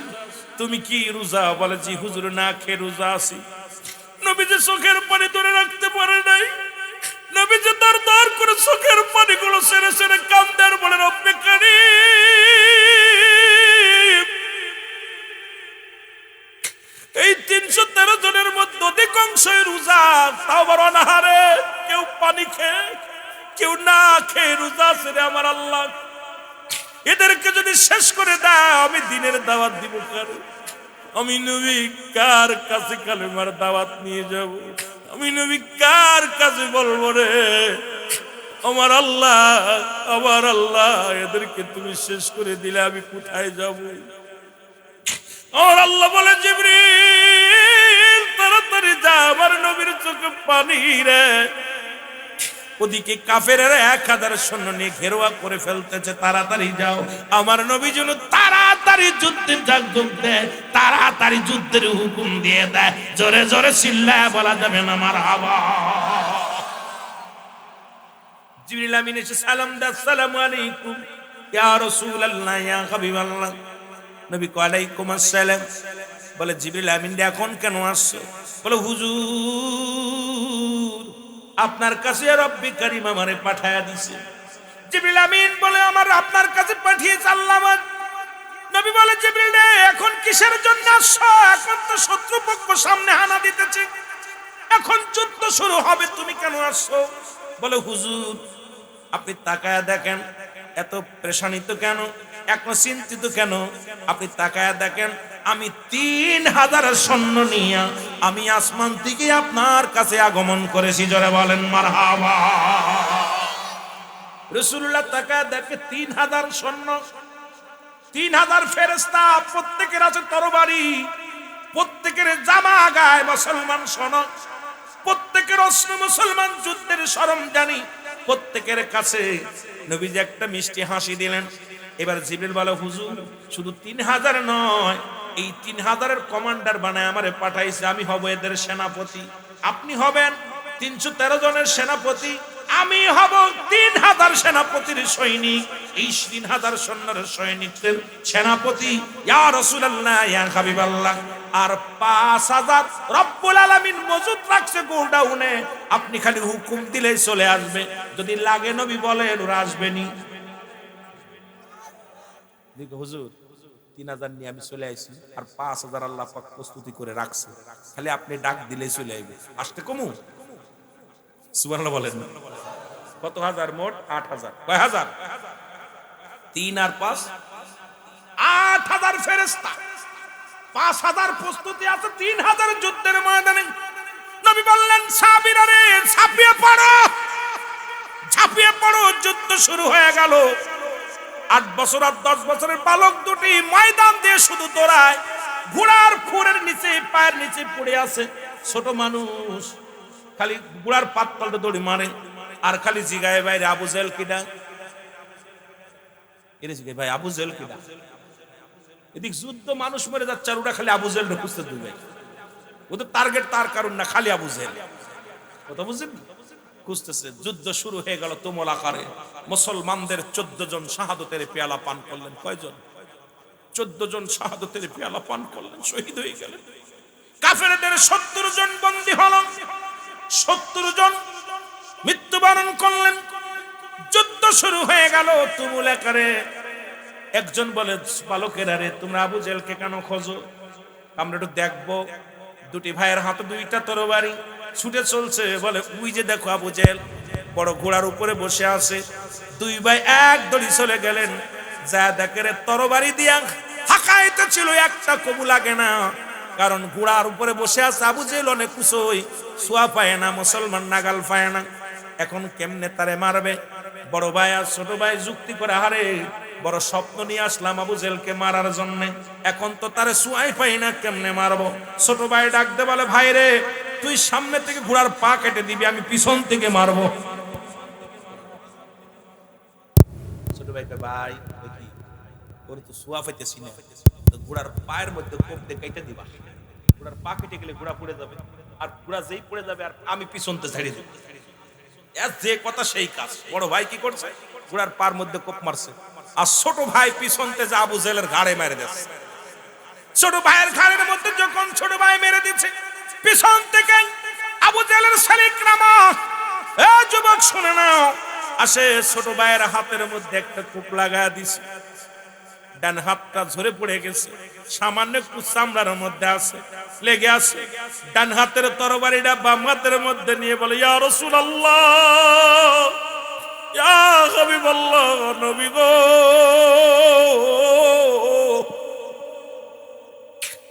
আল্লাহ নবী গো, আমার জীবন যেন সার্থক হয়, আজকে যেন মারতে পারি। এই ডান হাতের তরবারিটা বাম হাতের মধ্যে নিয়ে 8 বছরের বালক আবু জেহেলের রুতের মধ্যে কোপ শুরু করে দিলেন। আর হাতটা ডিস্টার্ব করতে লাগলো। এই হাতটা পায়ের নিচে দিয়ে টান মেরে ছিঁড়ে হাতটার টান দিয়ে ময়দানের মধ্যে ফেলে দিয়ে বলে, আল্লাহ, এই হাতটা কি হবে? এই জীবনটা কি হবে?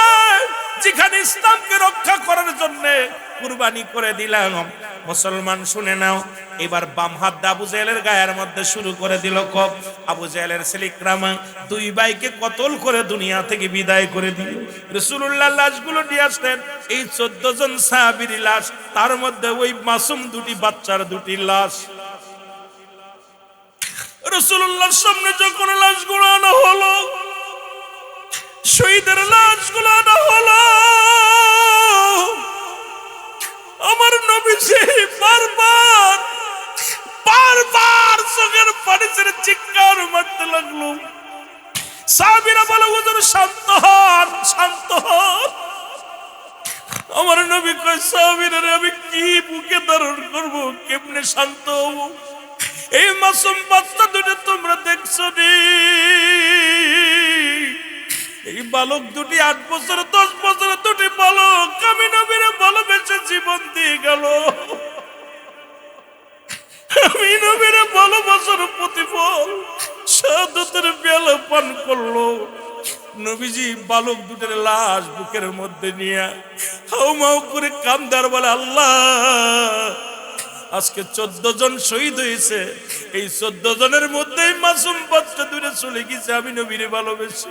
জিবরিল আমিন কয়, নবী গো, চোখের পানি মুছে ফেলেন, কারণ ওই জান্নাতের দরজাগুলো আজকে এত সুসজ্জিত করেছে, জান্নাতের দরজার মধ্যে সুসজ্জিত করে জান্নাতি ফেরেশতারা ওই বালক দুটির জন্য অপেক্ষা করে। ইয়া রাসূলুল্লাহ, ইয়া হাবিবাল্লাহ, নবী গো, আজকে কান্নার দিন নয়, কান্নার দিন নয়, ওই বালক দুটিকে জান্নাতি ফেরেশতারা স্বাগতম জানাইয়া জান্নাতের সব দরজা দরজাগুলো খুলে রাখছে, ওই জান্নাতীরা টানা টানি শুরু করেছে, সব বলতেছে আমার ভিতরে আয়, আমার ভিতরে আয়। নবী গো, ও নবী, আপনার পথে যারা, আপনার জন্য যারা, ইসলামের জন্য যারা জীবন দিয়ে গেল, এই বালক দুটো ইতিহাস রচনা করে গেল। ইয়া রাসূলুল্লাহ, ইয়া হাবিবাল্লাহ, পৃথিবীর মধ্যে সবচাইতে বড় সম্পদ আমার নবী। আরে আমার নবীর ভালোবাসা, সেই নবীর প্রেম ভালোবাসা নিয়ে বুকে ধারণ করে যারা মাহফিলে বসেছ, আল্লাহ যেন প্রত্যেকের নবীর গোলাম বানায় নেয়। জোরে জোরে বলো মারহাবা, বলো মদিনা মদিনা আশিক মুমিনের ঠিকানা, বলো না মদিনা।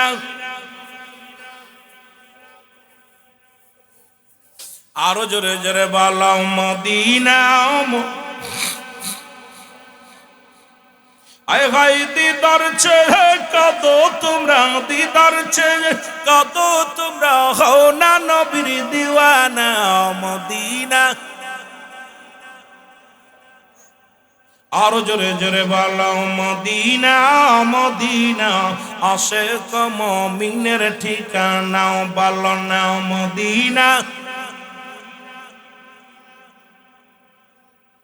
নবীর প্রিয় সাহাবী হযরত আবু বকর সিদ্দিক, বলো নবীর প্রিয় সাহাবী, ওর ভালোবেসে শুইল পাশে, ভালোবেসে যাই আসে তাই দেখো না মদিনা। জোরে জোরে চিল্লা বলো মদিনা মদিনা আশিক মুমিনের ঠিকানা, বলো না মদিনা মদিনা। আয় হায় দিদার ছেড়ে কাঁদো তোমরা, দিদার ছেড়ে কাঁদো তোমরা, হও না নবীর দিওয়ানা মদিনা। এ বাবারা শোনো, বুদ্ধিমন্ত পুরো বাবারা শুনে নাও। এই তো গেল বদরের যুদ্ধে, সবচাইতে ইতিহাস ভালো করে আমি যুবকদের একটা কথা বলে যাই। সেই যুদ্ধেরটার নাম হলো উহুদের যুদ্ধে। যে যুদ্ধে ৭০ জন সাহাবীর লাশ, ৭০ জন সাহাবী ইন্তেকাল করেছিলেন, শাহাদতের পেয়ালা পান করেছিলেন। আজও পর্যন্ত উহুদের প্রান্তরে যারা হাজী ভাইয়েরা হজ করতে গিয়েছেন, ৭০ জন সাহাবীর দেহ মুবারক ওই জমিনের মধ্যে মুসলমান মাজার রয়েছে।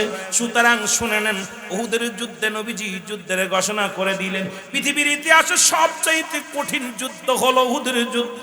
যে যুদ্ধে নবীজির মাথা ফেটে গিয়েছিল, যে যুদ্ধে আমার নবীজির গা দিয়ে রক্ত ঝরেছিল, যে যুদ্ধে নবীর চাচা আমির হামজাকে হত্যা করা হয়েছিল, যে যুদ্ধে হযরত হামজা রাদিয়াল্লাহু তাআলা শাহাদাতের পেয়ালা পান করেছিল। আমার যুবক বন্ধুরা, এত রাত থেকে শুনতে চলো, শোনা শুনে নাও। আমার নবীজি ডাক দিলেন, উহুদের যুদ্ধের ডাক দিলেন। মারহাবা বলো। নবীজি উহুদের যুদ্ধে ডাক দিলেন। সাহাবীরা যুদ্ধে যাওয়ার জন্য যুবক সাহাবীরা লাইনে লাইনে দাঁড়াইলেন। নবীজি যাইতে যাইতে দেখে হামজা রাদিয়াল্লাহু তাআলা লাইনে দাঁড়ায় আছে। আমার নবী কানজালা, রে তুমি কেন লাইনে দাঁড়াইলা? বলে হুজুর আমি যুদ্ধে যাব। আমার নবী কয় না না রে হামজালা, ও হামজালা, গতকাল আমি নিজেই তোমার বিবাহ দিয়েছি। আজকে রাত্রে তোমাদের বাসর রাত, আজকে রাত্রে তোমাদের মধু মিলনের রাত, আজকে রাত্রে তোমার বিবির হক, আজকে তোমার বিবির আর তোমার আজকে মুসলমান বাসর। সুতরাং এই ফুল সজ্জার রাত, আজকে বিবির একটা হক আছে রে হামজালা, এই হকটা আদায় করতে হবে। আমার যুবক ভাইয়েরা শুনে নাও। এ যুবক যারা বিছনা ছেড়ে দিয়ে জান্নাতের বাগানে বসে আছো, একটু আলোচনা শুনে যাও, দিলের কান্ডা লাগা শোনো। নবীজি বললেন, হামজালা রে, তোমার বিবির হকটা আদায় করো। জোরে জোরে চিল্লায় বলো মারহাবা। নবীজি বললেন, হামজালা তোমার যুদ্ধে যাওয়া লাগবে না। হামজালা কয়, হুজুর আমি যুদ্ধে যাব। নবীজি কয়, না, তোমার গতকালকে আমি নিজে বিয়ে পড়াইছি, শাদী মুবারক দিছি, সুতরাং তোমার বিবির একটা হক আছে। আজকে রাত মধু পূর্ণিমার রাত, আজকে রাত বাসর রাত, আজকে রাত দুজনের মিলনের রাত, তোমার বিবির হক আদায় করো। মারহাবা বলেন না আর একটু জোরে। সাহাবী বলে হুজুর আমি যাব। নবীজি অনেক বুঝায় থুয়ে চলে গেলেন। রাত্রে যখন স্বামী স্ত্রী দুজন একাকার হয়ে গেলেন, ও যুবক শোনা গো, আমার ভাইরা, আমার বন্ধুরা, আমার যখন রাত্র গভীর হয়ে গেল, শুয়ে আছে কে যেন এরকম একটা, আগের যুগে তো মাইক ছিল না, মাইক ছিল না, তিনি সং ছিল মুসলমান, এই সুঙ্গ লাগাই যান, কে যেন বলে ও শহরবাসী নগরবাসী রে, আর ঘুমাস না, নবী নাই, নবী নাই, আমার নবীজি আর নাই। শহরবাসীরা নগরবাসীরা আর ঘুমাস না, নবী নাই, নবী নাই। এই আওয়াজটা হানজালার কানে যে লাগছে রে, নবী নাই, এই খবরটা শুনে, কারণ উহুদের যুদ্ধে নবীর মাথা ফেটে গিয়েছে, রাসূল দুনিয়ার মধ্যে বেহুশ জমিনের মধ্যে পড়ে গিয়েছিল, অনেক রক্ত ঝরেছিল, সাহাবীরা কান্না শুরু করে দিয়েছিল, সবাই কেউ কেউ বলেছিল নবী দুনিয়া থেকে বিদায় হয়ে গেছে, মারা গেছে। মানুষেরা রে, নবী নাই, নবী নাই। এই আওয়াজটা যখন শুনছে হযরতে হানজালা, লটকানো ছিল তরবারি, মুসলমান শুনে নাও, দেয়ালের সঙ্গে লটকানো ছিল তরবারিটা, তরবারিটা টানতে বাইর করিয়া রওনা দেয়া শুরু করতে, পিছন থেকে বিবি হাতটা টেনে ধরে বলে স্বামী দাঁড়ান, দাঁড়ান গো। হানজালা রাদিয়াল্লাহু তাআলা দাঁড়ায় গেলেন, ডাক দে বলে স্বামী রে, আপনি কি ভুলে গেছেন এই মাত্র দুজনের মিলন হলো, এই মাত্র দুজনের বাসর হলো, সুতরাং আপনার উপরে গোসল ফরজ রে স্বামী, আপনি কোথায় যান, যুদ্ধে যান, আপনি ভুলে গেছেন নি, কারণ যুদ্ধের ময়দানে যারা শাহাদাতের পেয়ালা পান করে, শহীদের তো গোসল করানো হয় না, আপনার উপরে গোসল ফরজ হয়ে গেছে, স্বামী রে একটু অপেক্ষা করেন, আমি পাশের কূপ থেকে পানি নিয়ে আসি, পানি আনিয়া দিই, গোসল করার পর আপনি যুদ্ধের ময়দানে যাবেন, সুতরাং স্বামী রে একটু অপেক্ষা করেন, একটু অপেক্ষা করেন। হানজালা রাদিয়াল্লাহু তাআলা চিৎকার মেরে বলে বিবি,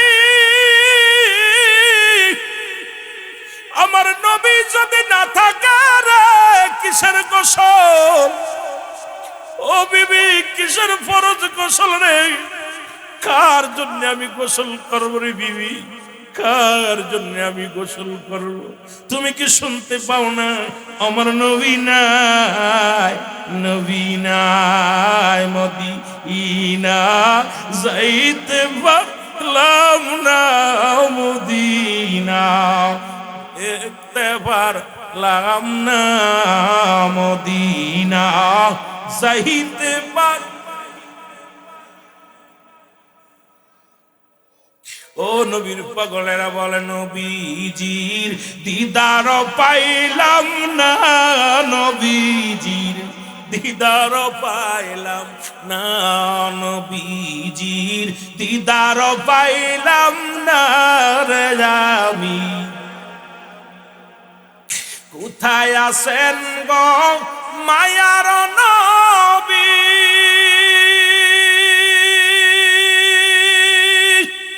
বুদ্ধিমন্তপুর বসে কান্দিয়া আমি, দাও দেখা দাও দয়াল নবী, দাও দেখা দাও দয়াল নবী, দূরে রাইখো না রে নবী, দূরে রাইখো না, নবীজির দিদার পাই।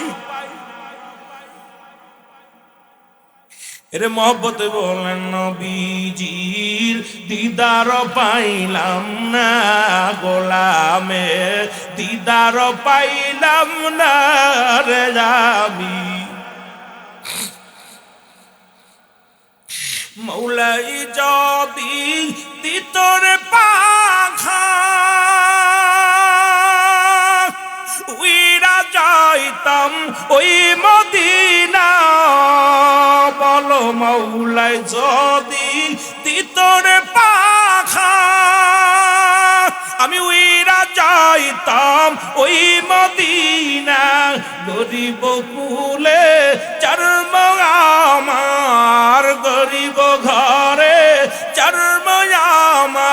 যাইতে পারলাম না, আরে আমি দিদার পাইলাম না, নবীজির দিদার পাইলাম না রে, আমি দিদার পাইলাম না নবীজির, নবী দিদার পাইলাম না, মদিনা যাইতে দেখতে পারলাম না, মদিনা যাইতে পারলাম না রে, আমি কোথায় আছেন গো মায়ার নবী,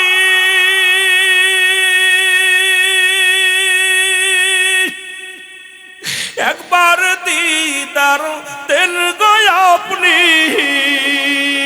কোথায় আছেন গো মায়ার নবী, একবার দিদার দেন গো আপনি, কাঁদে বসে আসে কেরা, কাঁদে বসে আসে কেরা, সইতে পারি না গো নবী, সইতে পারি না, নবীজির দিদার পাইলাম না রে, আমি আরো জোরে বলেন, মদিনা যাইতে পারলাম না রে, আমি দিদার পাইলাম না, নবীজির দিদার পাইলাম না রে, নবীর।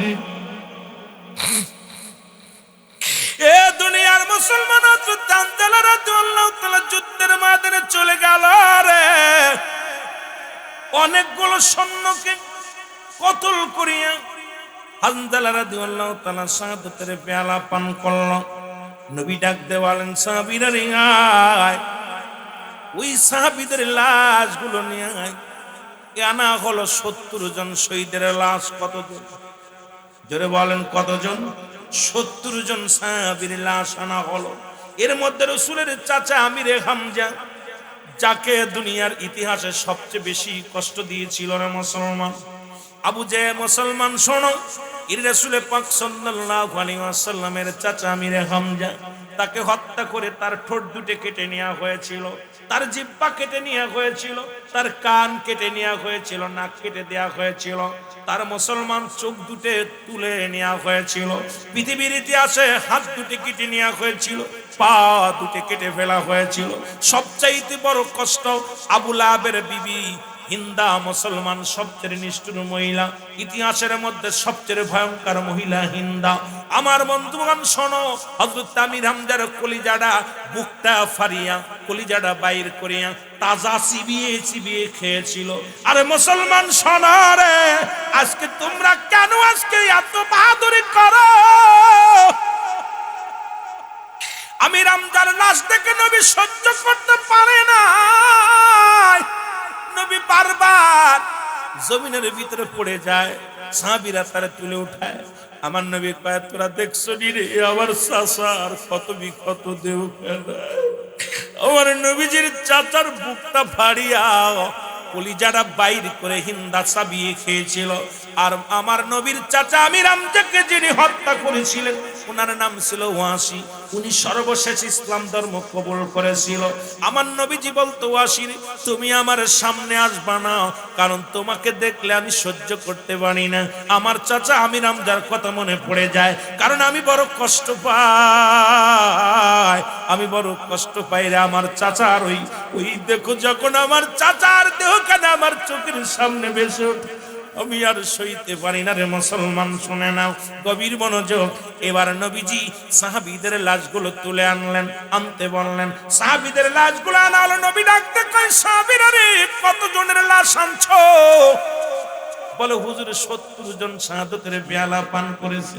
আমার নবীকে এখন তাদের জানাজা পড়া হবে, দাফন করা হবে, কাফন পরানো হবে। তোমরা লাশগুলো আবার একবার গুনে আসো। সাহাবীরা লাশ গোনা শুরু করলো। 1 2 3 4 5 6 7 8 9 10 লাইন দিয়ে লাশগুলো গুনিয়া 69 জন লাশ পাইলেন। নবীর কাছে খবর আসলো, ইয়া রাসূলুল্লাহ, ইয়া হাবিবাল্লাহ, একটু আগে তো আমরা 70 জনের লাশ মুবারক আনলাম, 70 জনের দেহ মুবারক আনলাম, এখন দেখি একজনের লাশ কম। আমার নবী বলে সাহাবীরা রে কার লাশ নাই? বলে হুজুর আমরা তো হানজালা রাদিয়াল্লাহু তাআলার লাশ মুবারক পাইতেছি না। আমার নবী ডাক দিয়ে কয় সাহাবীরা আর দাঁড়াই থাকিস না,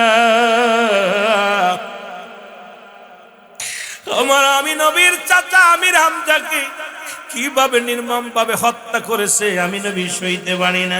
তোমরা যাও ওই না চলে যাও মুসলমান উহুদের প্রান্তরে খোঁজো, দেখো আমির হামজালা রাদিয়াল্লাহু তাআলার দেহ মুবারক খুঁজে পাও কিনা। সবাই তন্ন তন্ন করে খুঁজতে লাগলেন, কোথাও আর হামজালা রাদিয়াল্লাহু তাআলার দেহ মুবারক পাইলেন না। নবীর কাছে খবর আসলে ইয়া রাসূলুল্লাহ ইয়া হাবিবাল্লাহ, নবী গো আমরা উহুদের প্রান্তরে সব জায়গা খুঁজলাম কিন্তু হানজালার দেহ মুবারক পাইলাম না। আমার নবী কয় না জানি রে আমার হানজালার দেহ মুবারক নিয়া কি যেন কি করে। বরং নবীজি কাঁদতে লাগলেন।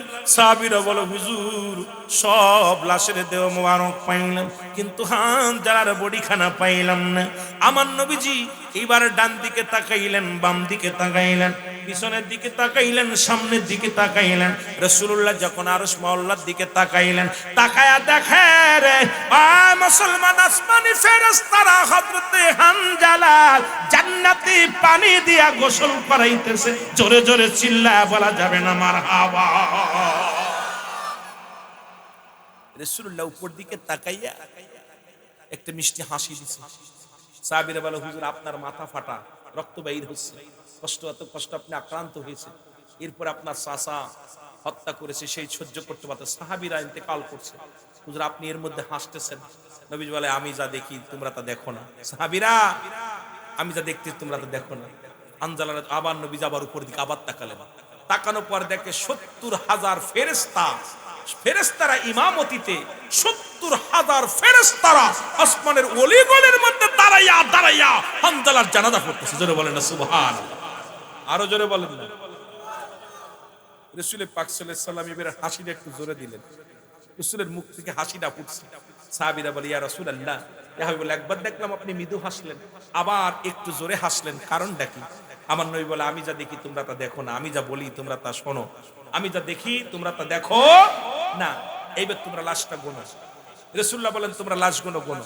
আবার লাশগুলো গুনতে লাগলেন, ১ ২ ৩ ৪ ৫ গুনতে গুনতে দেখে ৭০ জন লাশ। সুবহানাল্লাহ বলেন, আরো জোরে আরো জোরে। নবীজি বলেন লাশ কতজন? হুজুর ৭০ জন। হানজালার লাশ পাইছে? কয় জি হুজুর। কোথায়? কয় হযরতে আমির হামজার পাশেই শোয়ানো রয়েছে। সুবহানাল্লাহ বলেন না। আমির হামজার পাশেই শোয়ানো লাশ খানা রয়েছে। নবীজি বলেন ঠিক আছে জানাজা পড়ো। রাসূল পাক সাল্লাল্লাহু আলাইহি ওয়াসাল্লাম ৭০ বার জানাজা পড়ছে। এক একটা সাহাবীর এক একবার জানাজা পড়েছে। ওই যুদ্ধের উহুদের যুদ্ধের রাসূল পাক সাল্লাল্লাহু আলাইহি ওয়াসাল্লামের চাচা আমির হামজার জানাজা ৭০ বার পড়া হয়েছে। কারণ এক একটা লাশের যখন শহীদের লাশ, এক একটা লাশ যখন জানাজা পড়েছে আমির হামজার দেহ মুবারক পাশে শোয়ায় রাখছে। রাসূল সহ্য করতে পারে নাই, যেহেতু ৭০টা সাহাবীর জানাজা হয়েছে ৭০ বারই হানজালার ওই লাশের পাশে বসানো হলো ৭০ বার, আর হানজালার এককভাবে একবার, মোট ৭০ বার হানজালার জানাজা পড়া হয়েছে। জোরে বলেন মারহাবা, আর একটু জোরে বলো মারহাবা। হযরত হানজালা রাদিয়াল্লাহু তাআলা কি করলেন? জানাজা শেষ করে দাফন করবে, কাফন তো পরান, দাফন করবে। এমন সময় জনক এক মহিলা ছুটে আসছে, আসে নবী সাহাবীদেরকে সালাম দাও, আসসালামু আলাইকুম, হে নবী সাহাবীরা আমাকে নবীর সঙ্গে একটু কথা বলতে দাও। বলে তুমি কে? আমি হযরতে হানজালা রাদিয়াল্লাহু তাআলার বিবি, আমি আসছি। বলে আমাদের কাছে বলো নবীজি অসুস্থ, তারপরে ৭০ জন সাহাবীর জানাজা পড়াইছে, রাসূলুল্লাহ কষ্টে আছে, এখন দাফন কাফন হবে, তুমি আমাদের কাছে কি বলো, তাড়াতাড়ি বলো, আমরা নবীর কাছে বলে দিব। কয় না আমি তোমাদের কাছে বলবো না, আমার রাসূলের কাছে নিয়ে যাও, আমার রাসূলের সঙ্গে কথা বলবো। তখন হানজালার রাসূল পাক সাল্লাল্লাহু আলাইহি ওয়াসাল্লামের কাছে সাহাবীরা যায়, বলে ইয়া রাসূলুল্লাহ, ইয়া হাবিবাল্লাহ, হানজালার বিবি আসছে, আপনার সঙ্গে কথা বলতে চাই। নবী বলে আসতে বলো। জোরে বলেন না মারহাবা। নবীজি বললেন আসতে বলো। আসলেন। নবীজি বললেন আমাকে ওই ধরে নিয়ে, আমার হাতটা ধরে নিয়ে ওই পাথরের উপর বসাও। রাসূলুল্লাহকে নিয়ে পাথরের উপরে বসানো হলো। নবীজি বলেন এই সাদা চাদরটা করো, টানিয়ে দাও, কারণ পর্দার বিধান, যেহেতু উনি বেগানা নারী। কথা বুঝেননি? কত সুন্দর বেগার আমাদের দেশের এখন যে অবস্থা দেখতেছি, কথা বুঝেননি? বেগানা নারী পর্দা করে দিছে, রাসূল পর্দা চাদরটা না দিছে, আর আমরা মহিলাদের নিয়ে গল্প করতেছি। কথা বুঝেননি? এসব কথা, বেগানা নারী চেহারা দেখা হারাম। কোন মুফতি ফতোয়া বিপরীত কইতে পারবো না। যাদের সঙ্গে বিয়ে করা হারাম তাদের দেখা দেয়া জায়েজ, যাদের সঙ্গে বিয়ে করা হারাম তাদের সঙ্গে দেখা দেয়া জায়েজ জায়েজ জায়েজ। সুতরাং আজকে যে বেগানা নারী নিয়ে আজকে যাদের চেহারা দেখা চাচাতো ভাই মামাতো ভাই খালাতো ভাই ফুফাতো ভাই সম্পূর্ণ হারাম। এখন ওই মাসলায় তো যাইতেছি না, কিন্তু দেশের অবস্থা 12টা, কিচ্ছু বলতে পারি না, বড় কষ্ট লাগে বুকের ভিতরে, এই জন্য এখন বলতেও পারি না। জোরে বলেন ঠিক কিনা? রাসূল পাক সাল্লাল্লাহু আলাইহি সাল্লাম বসলেন, চাদরটা নিয়ে দিলেন। হানজালার বিবি এসে সালাম দাও, আসসালামু আলাইকুম ইয়া রাসূলুল্লাহ, আসসালামু আলাইকুম ইয়া হাবিবাল্লাহ, নবী গো। নবী বলে কি বলতে চাও? কয় হুজুর সব সব শহীদের লাশ আপনি দাফন করেন, আমার হানজালারে গোসল না করায়া দাফন দিয়েন। নবী কয় কি বলতে চাও? বলে হুজুর যখন আপনি হানজালারে রেখে গেলেন আমার দুজনের মিলন হলো, মিলন হওয়ার পর আমরা দুজন শুয়েছিলাম, হঠাৎ করে একটা আওয়াজ আসলো নবীজি নাই, নবী নাই। এই আওয়াজটা যখন আমার স্বামীর কানে আসছে, আমার কানে আসছে, আমার স্বামী ঘুম থেকে লাফ দিয়ে উঠে তরবারিটা নিয়ে যুদ্ধের ময়দানে যে শাহাদাতের পেয়ালা পান করছে। ইয়া রাসূলুল্লাহ, আমি অনেক ঠেকাইছিলাম যে গোসল পানি এনে দিছি গোসল করো, কিন্তু আমার স্বামী বলছে নবী যদি না থাকে আমি কিসের গোসল করব? হুজুর এই অবস্থায় উনি জানাজা মৃত্যুবরণ করছে। হুজুর আপনি তার জানাজা পড়েছেন, কাফন দিয়েছেন, এখন দাফন করার আগে দয়া করে আমার স্বামীর গোসল করাবেন। আমার নবী বলে তোমার স্বামীকে কি দেখছো? বলে হুজুর না। দেখে আসো। রাসূল পাক সাল্লাল্লাহু আলাইহি সাল্লাম পাঠাইলেন। পাঠানোর পর যখন হানজালার মুখখানা খোলা হলো, খোলা পর দেখে হানজালার মাথার চুলগুলো বেয়ে বেয়ে পানি পড়তেছে। জোরে বলেন না সুবহানাল্লাহ। আর একটু জোরে, আর একটু জোরে।